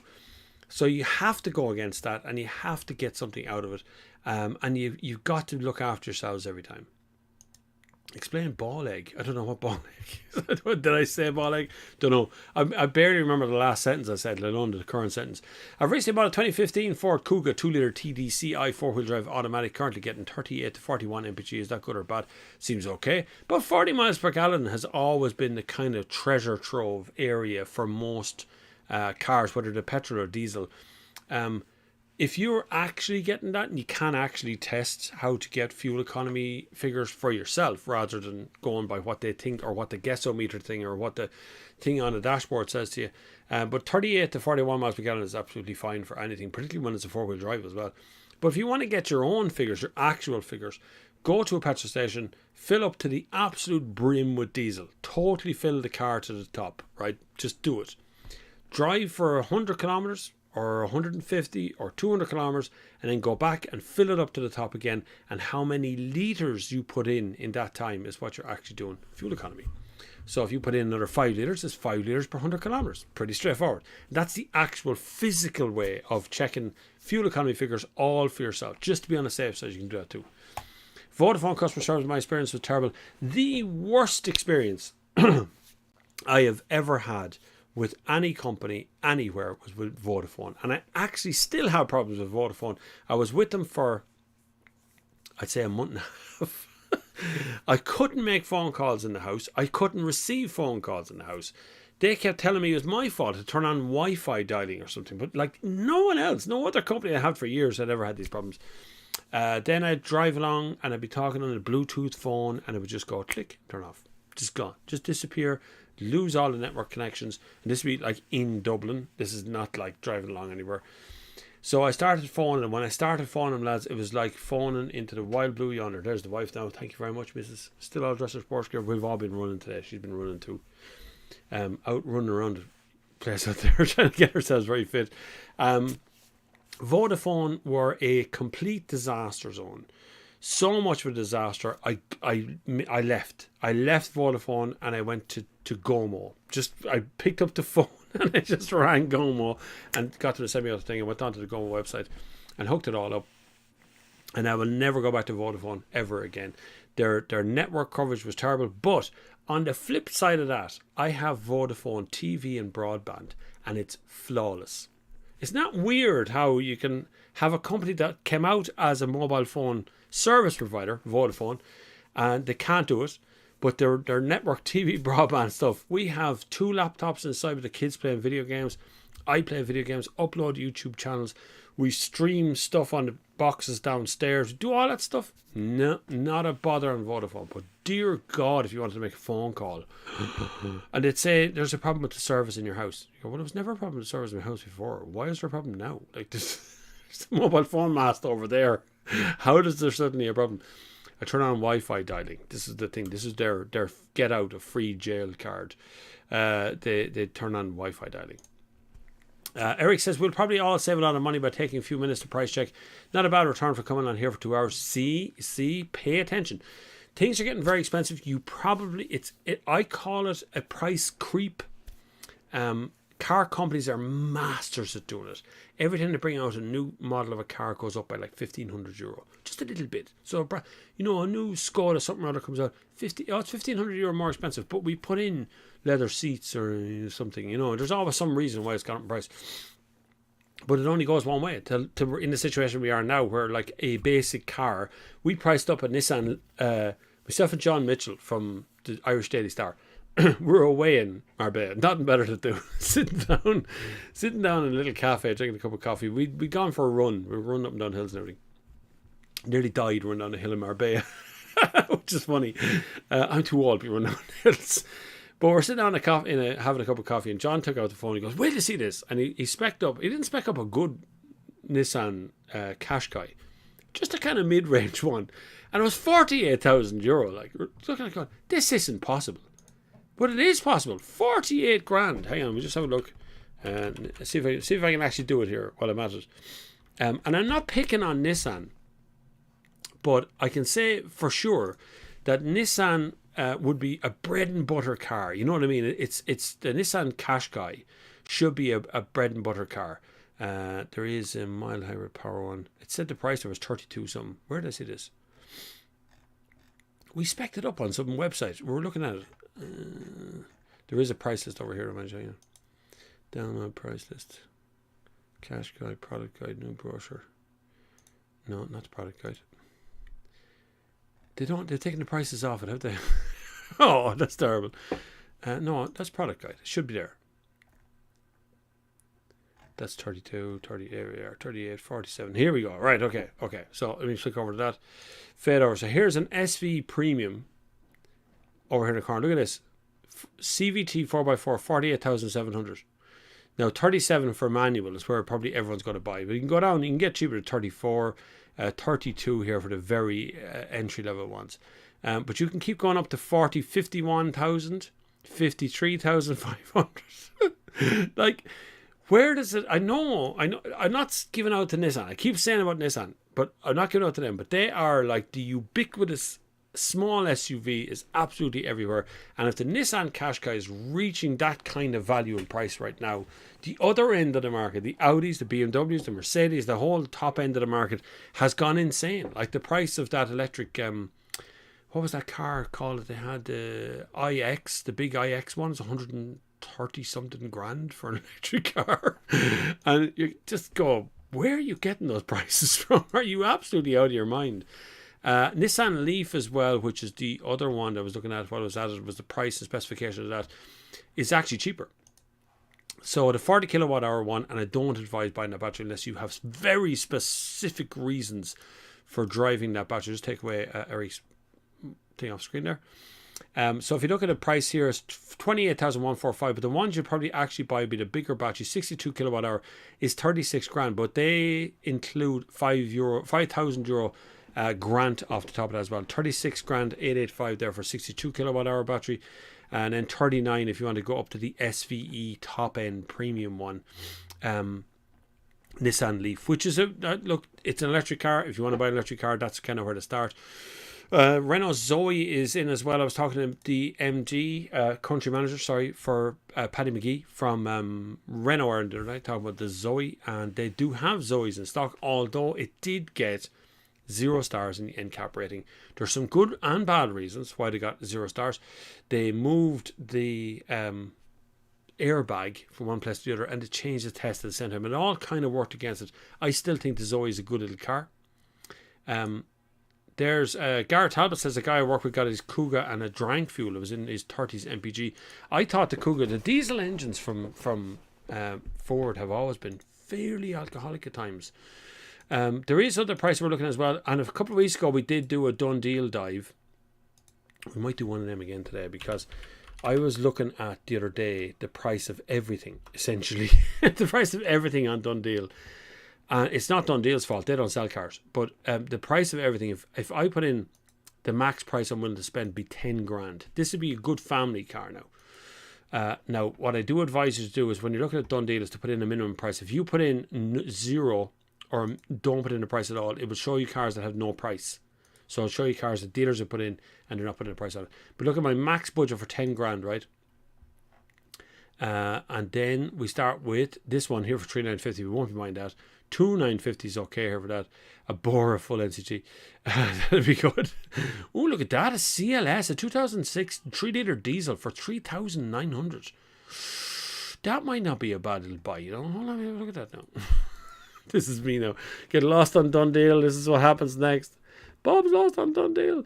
5,450 for a 2011 Suzuki Swift is nowhere near the right price at all. It's way too expensive.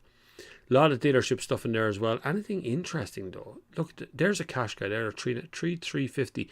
No idea. Oh, it's now sold. No idea condition of these cars, of course. They all seem to come from the same dealership. There's a good little car. Look at that, Mercedes C200.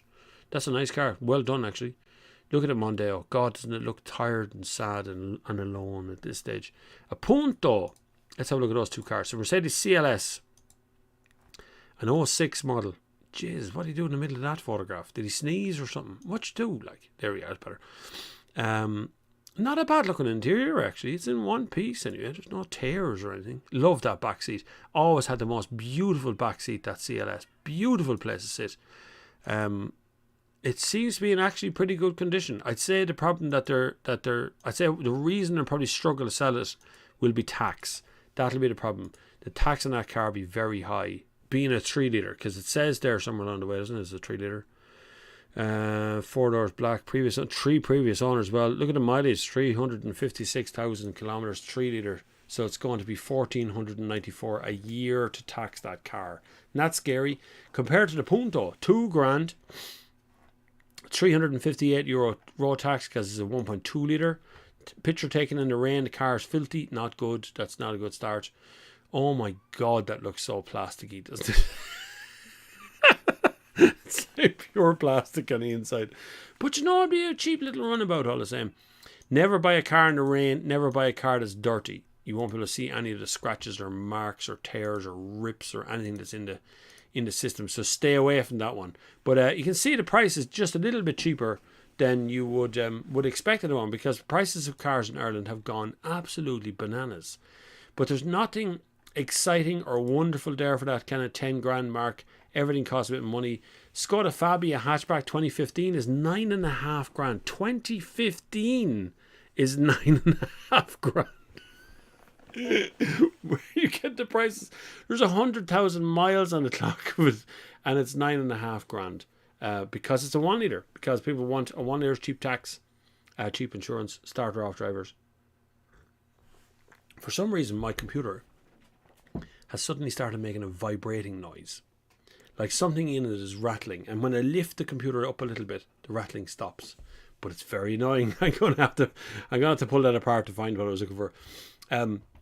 So many cars for sale in Ireland at the moment, but very few to actually buy. That would be the biggest problem at the moment, is that cars are getting very, very expensive and rare. At the same time, it's very hard to get new ones. So again, talking to managing directors in car companies the other night, you're looking at sales of cars that are going to start, order now, will not be delivered until January next year.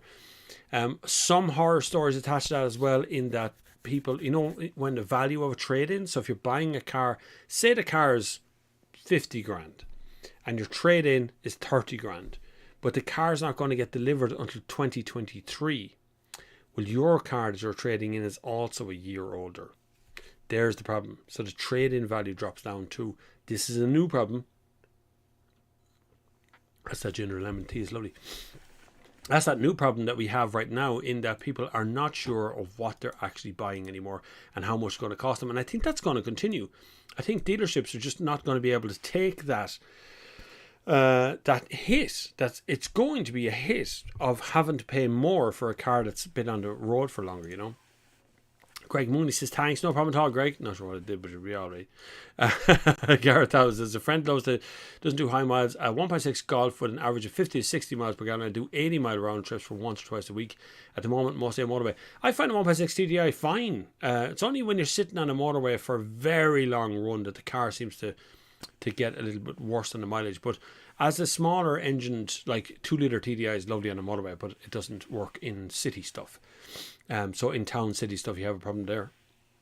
Browsing Auto Trader for 2020 UK S Max ST, most are £34,000. After convert to euro and VRT, it's 57 grand. New one in Ireland retails at 53 grand. Our imports that are just premium stuff now. The problem is, Brian, since Brexit, there's been a 10% levy on anything you bring into the country that isn't, I think it's over 6 months old or something. There's some way around it, but it's there. But like car prices just seem amazing. Let me just look here on Dundee while I'm at it. We'll have a look at Ford Galaxies. I was looking for Ford S Max. Sorry, Ford S Max. Ford.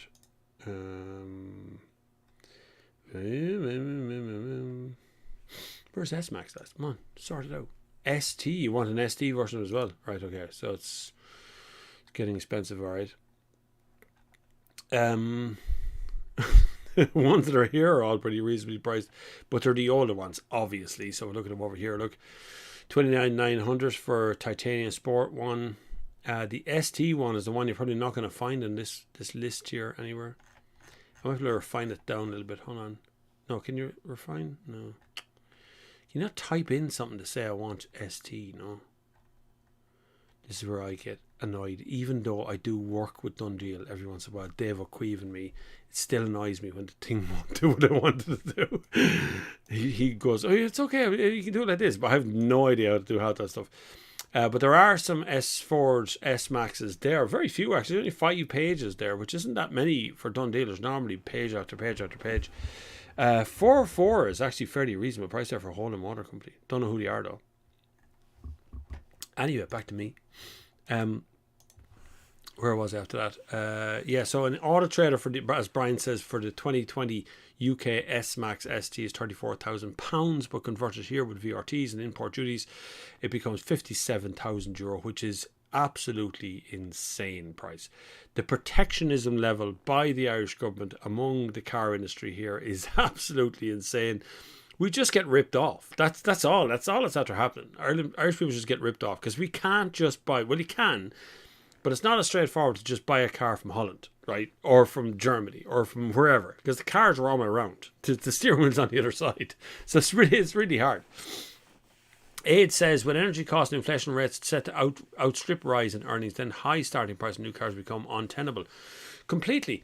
So car prices as house prices. Let's just look at house prices. When house prices were first brought up, it was 2.5 times your salary. The house was. So if you earned 50 grand a year, you could buy a house worth 150 grand. That's how house prices were kind of kept under control. So my mother and father would have been buying a house, which they did in Station Road in 1977, I think it was, and I think the house was £7,000. They got a small mortgage on it, just to top up the amount of money, and then they bought the house outright. And it was less than my father's yearly salary to buy the house. And that was in 1977. That house ended up being sold for 190 grand or something after my mother died. So inflation in that time in the housing market went insane, absolutely insane. But in the car market, we have the same problem. We don't have a 10 grand car anymore. But there's plenty of people out there only earning 23 grand, 24 grand, 25 grand. And that's their max. They're on, that's essentially minimum wage. It's not far off it, like it's close. So if you're looking to buy a car, you need to at least stump up €16,000 to start into a Dacia Sandero. So start at the very bottom, 17,000 euro. It's 18 or 19 grand for a Duster, and then after that you're into other brands of cars. You just go over that 20 grand mark and you just keep on trucking up to 30, 40, 50 grand for electric cars. So And who wants to get really stuck in with finance unless you're really secure in your job for 3 years to 5 years, unless you know for sure that your job is definitely going to be around 3 or 5 years, because a PCP is going to nail you if you don't have it. So where are we going to replace all those cars that we're selling? Where are we going to replace them with new cars? How do we sell brand new electric cars? We've already looked at the price of a Qashqai there, anywhere from 32 to 47,000 euros for a Qashqai that isn't electric. It's only a mild hybrid. It's only one of those kind of in between cars. So I think car prices going up the way they're going up right now is definitely going to have a knock-on effect for the rest of the market. Graham says, yeah, car prices creep up, but I think the spec in 1990s Ford Fiesta with a 2020 Fiesta. I know, yeah. With taking inflation into account, cars they come with so much more, and the MPG is way better. Well, they're far more efficient cars anyway, by far. But they are loaded with stuff. Even if you take just the safety cell in the car, take away all the technology and leave yourself with just the way the car crashes. And I know it's terrible to talk about crashes, but if you talk about the car crashing and the safety cell and the dissipation of energy around the car, the airbags, the crumple zones, all that stuff that goes into all the tech that wasn't there in those 1990 cars. It was just you would barely survive a crash in those cars, only because we're going so slow, because they were crap slow cars. Today's cars are very efficient.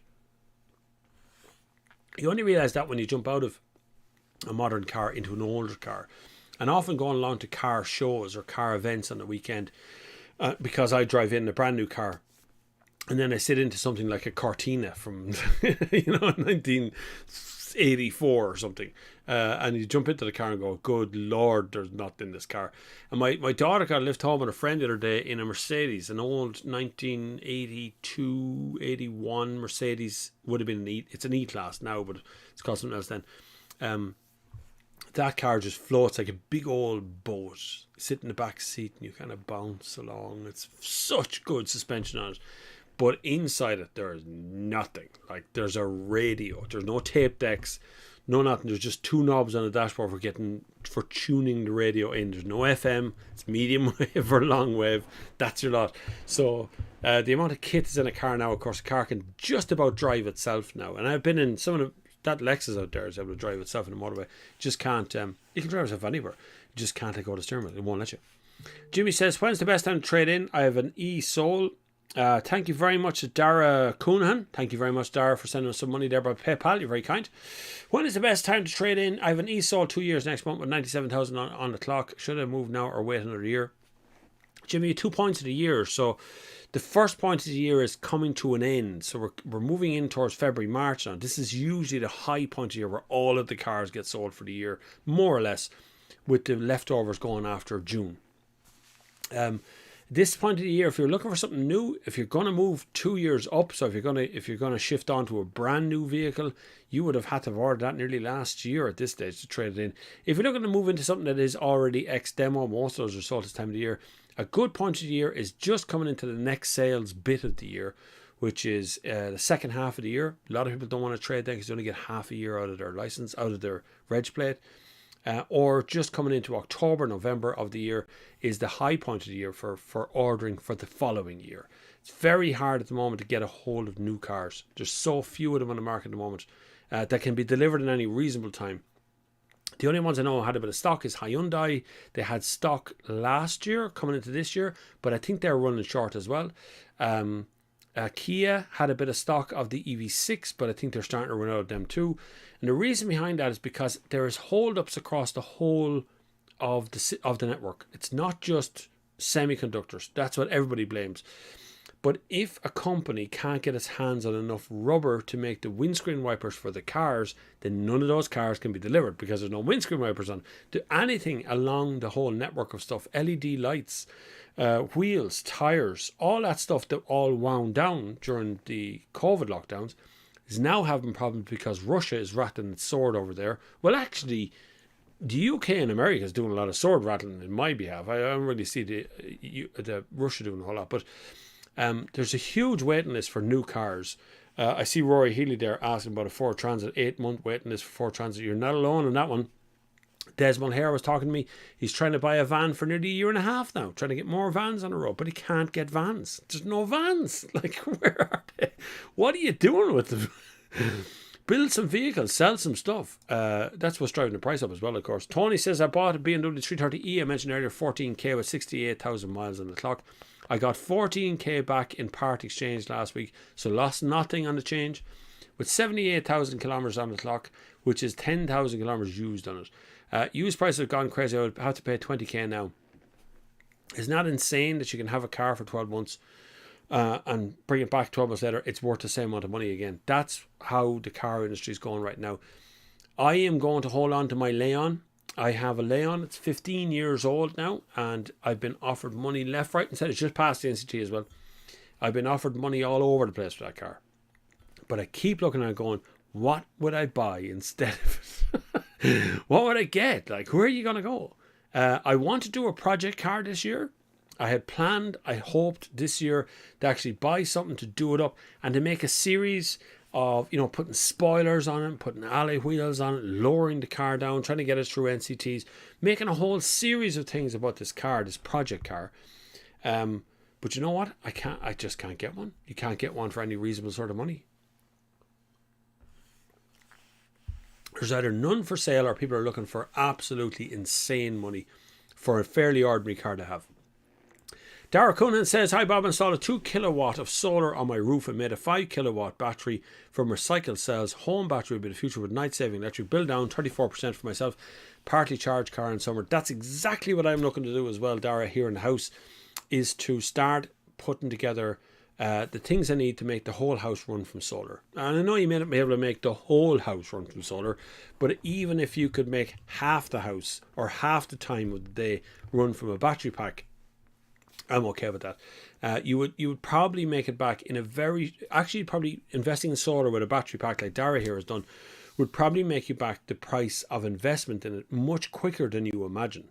Particularly if your whole house can run from electricity, which at the moment I have an immersion, so I can click on an immersion to make the water get hot, but I can't heat every room in the house because of gas situation. So my only way I can do it is to have a heat pump. How much is a heat pump? 15 grand or something, right? That is a huge amount of money to put in. Or you could get the grant off the government to do up your house to B2 standards, which requires you to move out for a couple of months because they have to fill your house full of cavity stuff inside, and there's huge work to undertake there. So what I wanted to do was to go solar. So the solar, you have two kinds of solar. So you have solar that gets the sun's rays and converts it into energy and puts it into a battery pack. The other kind of solar, which would be much more old-fashioned, was to pump water through a glass house on your roof, and the water would come back down warm. Doesn't work so well in Ireland. We don't get enough warm sunshine here for that to actually work really well, which is why not every house has solar panels on it. Eric Watch says, I ordered a car last week with only 8-10 week delivery time, which I couldn't believe. What'd you order? Tell us what you ordered. What are you getting? I think you had an E-Class or Skoda Superb or something at one point. You were lucky, says Tony. I quoted 10 months on an Enyaq. Had to look at X-Demos and stock at dealers. That's the same. I was talking to Skoda at that as well. Same problem. They're running out of stock all the time. Electric cars have a kind of multifold problem, because electric cars, most of the time the batteries are made by a company, not the car company. They buy in the batteries. They buy in the motors. The semiconductors have to be bought in as well. And then Continental make a lot of the interiors. They make a lot of the electronics. They make a lot of the stuff that you put inside the car, like the dashboard and things. But Continental is running into the problem trying to get leather supplies and trying to get sustainable things in. There's just so many hold-ups in the whole system. And then on the other side of that, the car companies are getting rid of certain employees, which would have been making engines, looking after diesel filters. Now, all those parts are starting to disappear as someone like Volkswagen Group starts to move completely electric. They're going totally electric, and that's going to be a big change in a lot of the car companies. I'm not sure exactly what they're going to do with all the diesel mechanics they had. Volkswagen Group would have had a lot of diesel mechanics because they were the king of diesels for a while. I know Dieselgate, I get it, but they were making bloody good diesel engines and they were working very well. I still maintain less diesel engines on the road what we really need, and we'll get over it then. Stuart Kerr says, I bought a 4 kilowatt hour solar setup second hand for £1,300 and put it on my garage roof. I too charge my Leaf for free in summer, 26 kilowatt hour per day in summer.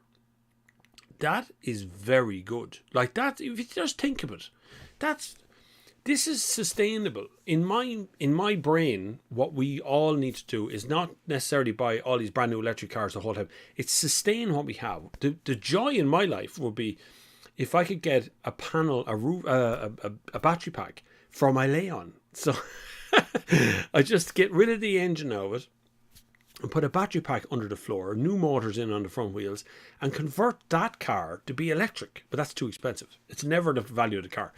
But it'd be nice to be able to do that. That way I wouldn't have to recycle all the stuff that's in that car, give me a brand new car. I could just put in a battery pack.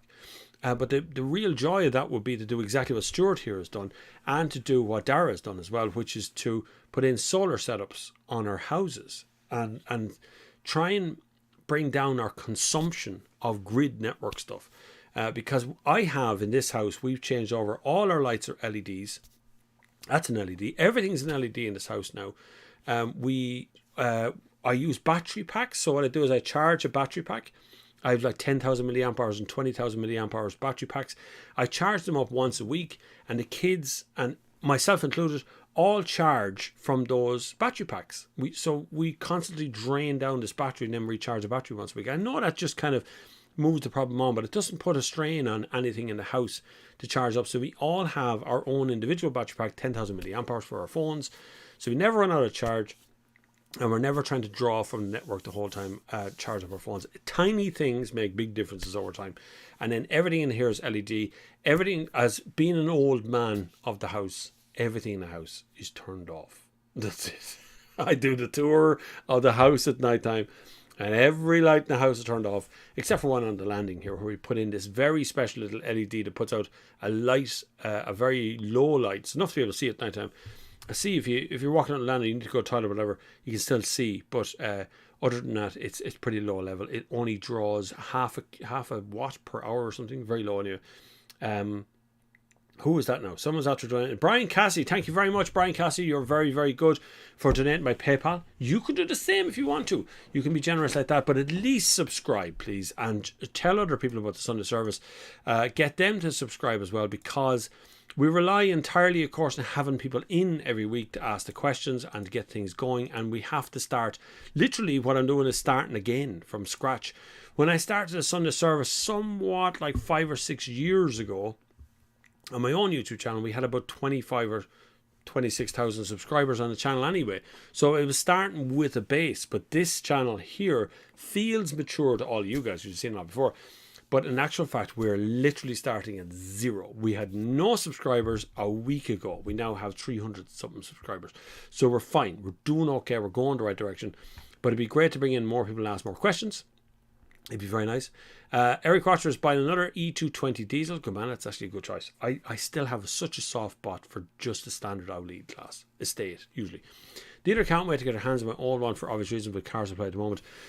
They're all the same. I know I've spoken to a couple of dealerships recently who are telling me all about that they're buying electric car or buying cars off Dundee. Like we just did a minute ago, we're literally just going into Dundee and going, I need a car. I need to sell a car. Someone's looking for a Ford Galaxy. We would just go and buy one and sell it on.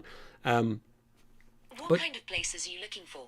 I was definitely not looking for Siri to come in and talk to me about it. Siri's talking to me for some reason. Asked me what kind of place I was looking for. I don't remember where I was going. Weird, Siri. But that's the way car sales are going right now, is the amount of people who are looking to buy into the market but just can't get a hold of cars. I know people say I'm mad buying a diesel, but hard to beat that one. Bizarre situation where a new one works out better, as I was looking for slightly used and almost as expensive. You know, the diesel debate, I think, is...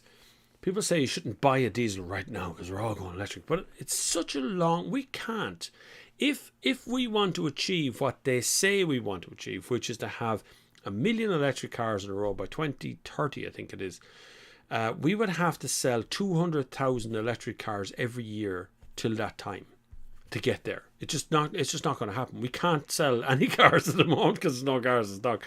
So at the moment, buy whatever you want. Now I know at some point in the future, they're going to be worth less. But that's the nature of the business as it is now. A diesel from 10 years ago is worth less now. Less people want it. It's just worth less. I don't foresee that getting any more severe. Suddenly a diesel is completely worthless and just nothing but scrap. I don't really see that. But I do see a decrease in the amount of diesels that are on the road. We were up at 75 or 80% diesel as the marketplace in Ireland. Now it's a lot less, a hell of a lot less than it used to be. It's gone down a substantial amount. Graham says, my parents' house live on Windy Hill. They asked me to look into solar for them. I will see if there's a company that installs solar in these mini vertical axis wind turbines and storage. I thought of doing that as well. I was always afraid of doing it here. I got a solar guy out a few years ago. Now I'm talking about maybe 10 or more years ago. The problem I have is my house, the two apexes of the roof, this one points north, nearly north, and that one points south. And so I get the sun in the morning on the front of the house and the evening on the back of the house. So I'd actually have to split my solar panels onto two sides of the houses. There's the problem. You have to put in kind of twice as many solar panels as you would actually want. If you had a south-facing house, or a kind of southwest, southeast, you could angle it in such a way that you're getting most of the sun most of the time. Really what I want to do is the ideal setup that I would love to have is to have solar panels all of the roof. And I know you need special planning permission, for God's sake, it's as thick as 2 planks, but all of the roof, solar panels from one side to the other that would charge a battery. That battery would run my heating system as well, heat the water, as well as the electrics of the house. And you could do the dual electricity thing that EVs are capable of, these particularly EV6, which can return power back out of itself. Plug that in and you have a smart system that charges the car when you think you might need it and charges the house when you don't at night time, say, for instance, or whatever, So when the grid is running, you're only paying 250 quid a year in your standing charge. You're not paying for any electricity because it's all coming from solar or wind. I did speak to a guy who was a homesteader in the US, and homesteading in the US has been something been around since cowboy times. So they give you a piece of land, you build a home on it. That's the homesteading way. Interesting little series, but I was talking to a guy in the US who is a homesteader. He's a TikToker as well. And he was telling me that he uses lead acid batteries instead of lithium ion because lead acid is more reliable. Lithium ion, if something goes wrong, you can't really do a whole lot to fix the thing.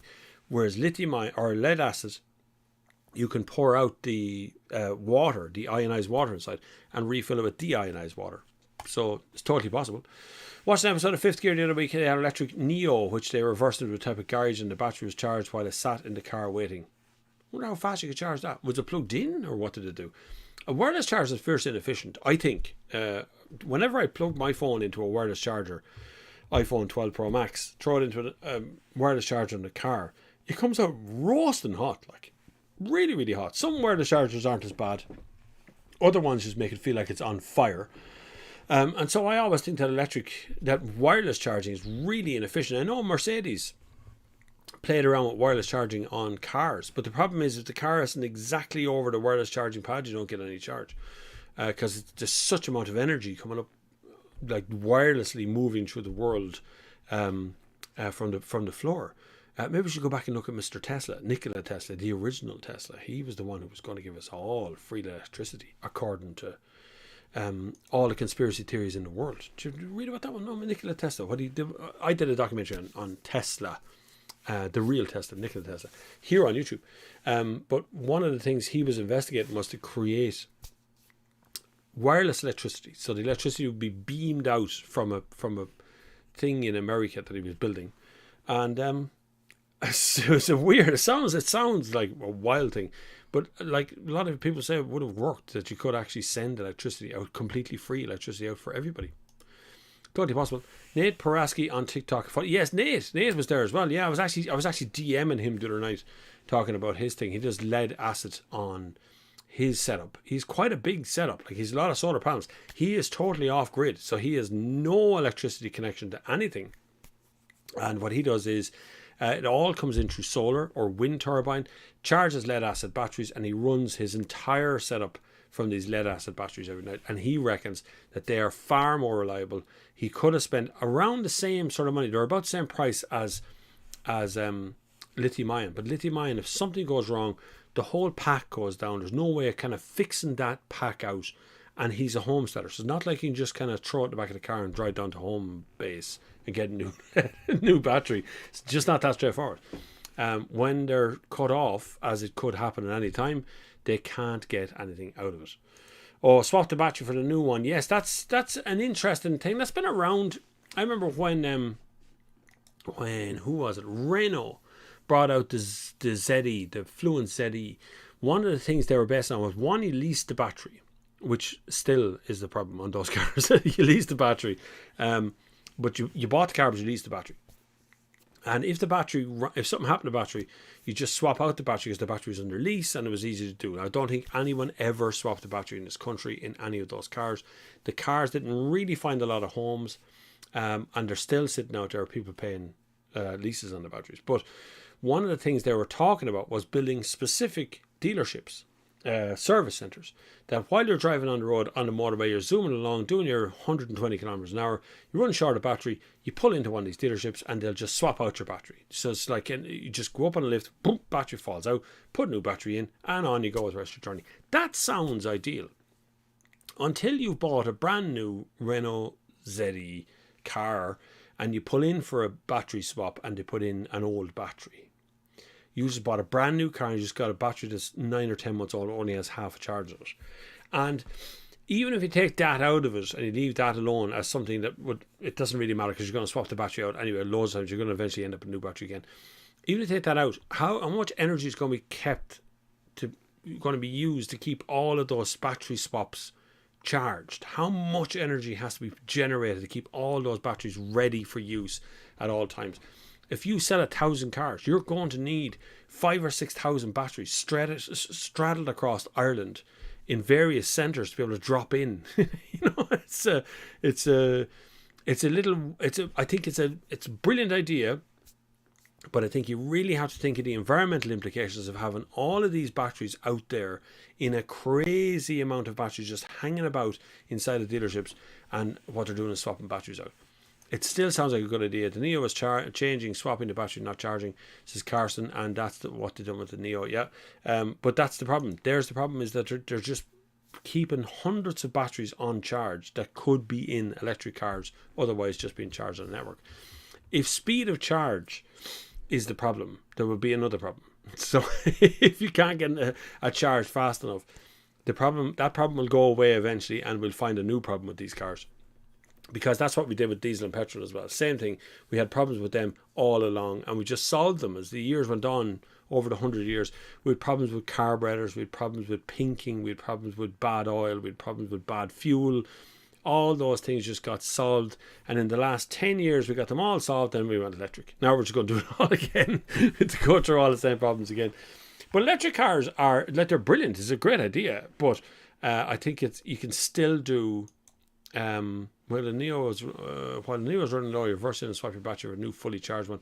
Yeah, but the problem is that the more batteries we generate, they should be just in vehicles and be done with it, off the go. And you just charge up your battery every time you want to charge your battery. You just charge. That's what we need to just get used to, I think. I think it'll happen eventually. Aluminium oxide batteries are a good example that could be used for swap outs.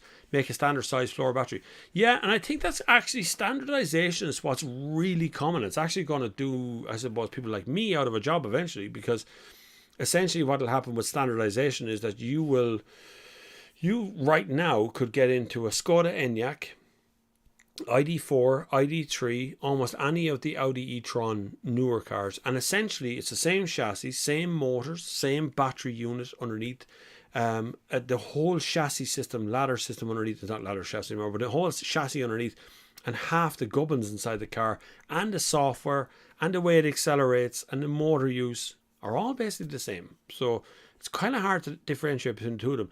And I remember a couple of years ago, the managing director of Volkswagen Group, the World Group, said that the idea was to create, if you wanted an ID5 it's the same as the ID4 floor plan. They just change the interior and the exterior, and it's done.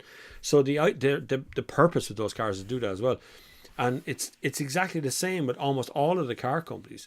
I just did the video on the Citroen EC4, which is a great electric car. It's on my other channel. The video's out today, actually ticking away there right now. There's comments coming in all over the bleeding place, which is deadly. Yeah, there's over 1,000 people watching now, which is good. But the problem we have with those cars is that there is a petrol version, there's a diesel version, there's a hybrid version, and there's an electric version. So there's an engine under the bonnet in some of them, and then there's batteries under the bonnet or under the floor and the rest of them. So these cars drive differently, they feel different, they're on the road differently, but they're all the same car. So it's all about cutting costs, and I think that's going to continue on as well. I don't think that cutting cost thing is ever going to stop. I think they're just going to keep on trying to find ways to make cars cheaper, possibly better, more electric, but cheaper. Find new homes, find ways of getting people into cars that is clever.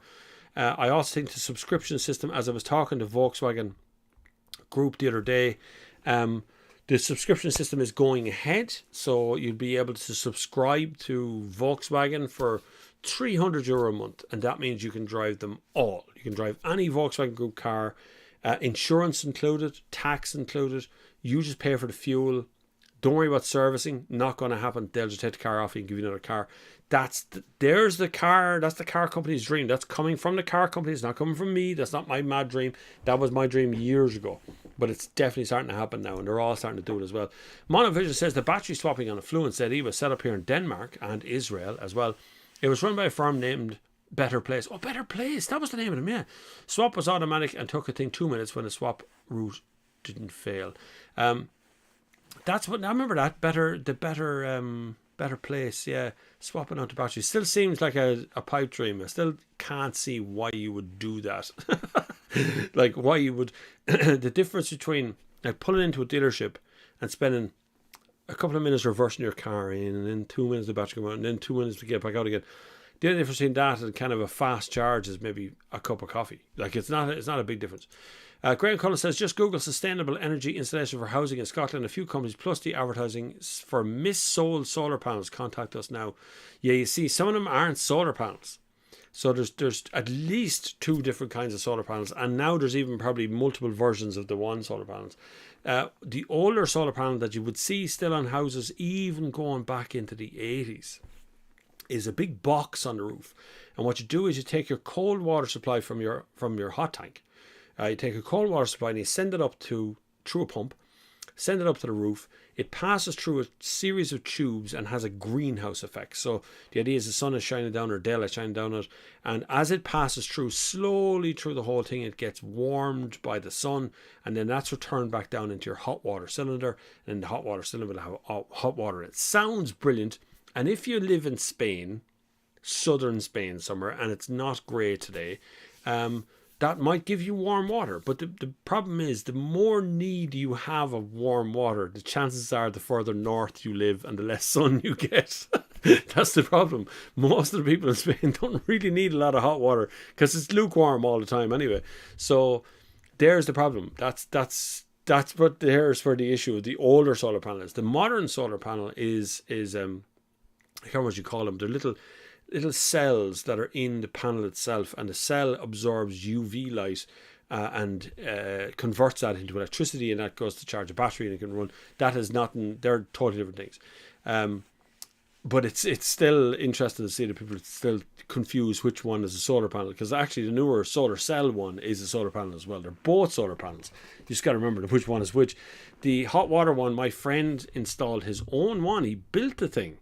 He got it off some BBC television show that was on. You know the man that does doing up the chateau or something? He did one, built one. So he built one as well. Put it up on the roof. It did nothing. Like on the brightest summer's day, when you don't really need an awful lot of hot water, it was doing stuff then.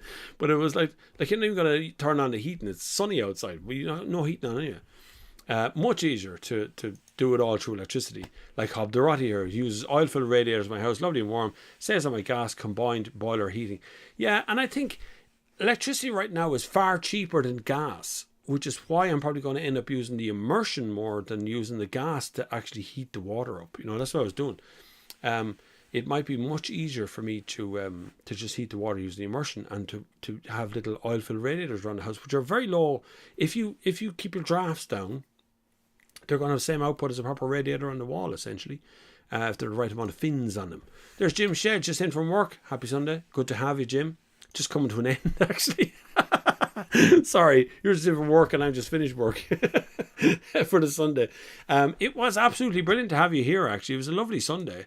It's cool that I can spend... It's funny because we get to about 60, 80 or 100 viewers or so at times. But it means I get to spend a little bit more time on each of the questions doing instead of a kind of a frantic amount when there's like 2,000 people here. But we will build it up to a bigger Sunday service as we go along, because YouTube seems to like it, which I quite like as well. YouTube is sending me emails going, congratulations, you get a lot of watch time, because I've broken it away from my own channel, which is there as well. But we'll hook them all together. I need to put up at least 4 or 5 Sunday services before YouTube will start to pay attention to the channel in that way. Jim Shed, thank you very much. Just got here and he's already donated money by PayPal. He's such a cool guy. My father-in-law has electric storage heating, but always need to know what weather would be the next. That's the problem. Yeah, it's the weather with solar panels and all that sort of stuff. It's all weather related. And Ireland, as England, would be something similar, although southern England might get a bit more sun. Ireland here in winter time, we get maybe 4 hours of daylight a day that's even useful, like even half useful, so hardly worth it. That is the name, Graham Cullen. Photovoltaic electric generation versus solar heating. That's essentially what solar heating is, the old one, and photovoltaic cells that work in the system, which, the old calculators, you all have one of them calculators in school, a little tiny panel on top, put your finger over and everything fades out. That's what photovoltaic is. It's all the same thing. Just cells that generate a little electricity. See you, Aid. It's been very good to have you all here for today's Sunday service. We'll be back next Sunday as per usual, I think. I think we are. There is a Sunday coming up at some point if I won't be here. But for the most part, I will be here every day, every Sunday for the next while, to be settled into the new routine of things. More changes coming on the other channel as well. We'll start changing over the name now very soon. And we'll get everything. It'll be fine. We'll all get there together. Sooner or later, by the end of this year, we'll all be back into normality. We'll have forgotten what this lockdown, COVID lockdowns and all that sort of shit is, because we won't care at that stage. We'll just get over ourselves. It's been good crack. Thank you very much for coming along again this Sunday. To the loyal people who are there all the time, and to the patrons who go over to Patreon, and they do it on patreon.com, or they go by PayPal every week, or they used to do the super chats as well. All those guys, you're absolutely brilliant. I love you all. I hope you all remain very happy and healthy for the rest of the year, and stay out of trouble. Thank you very much for joining me, and until the next time, I'll see you on the far side.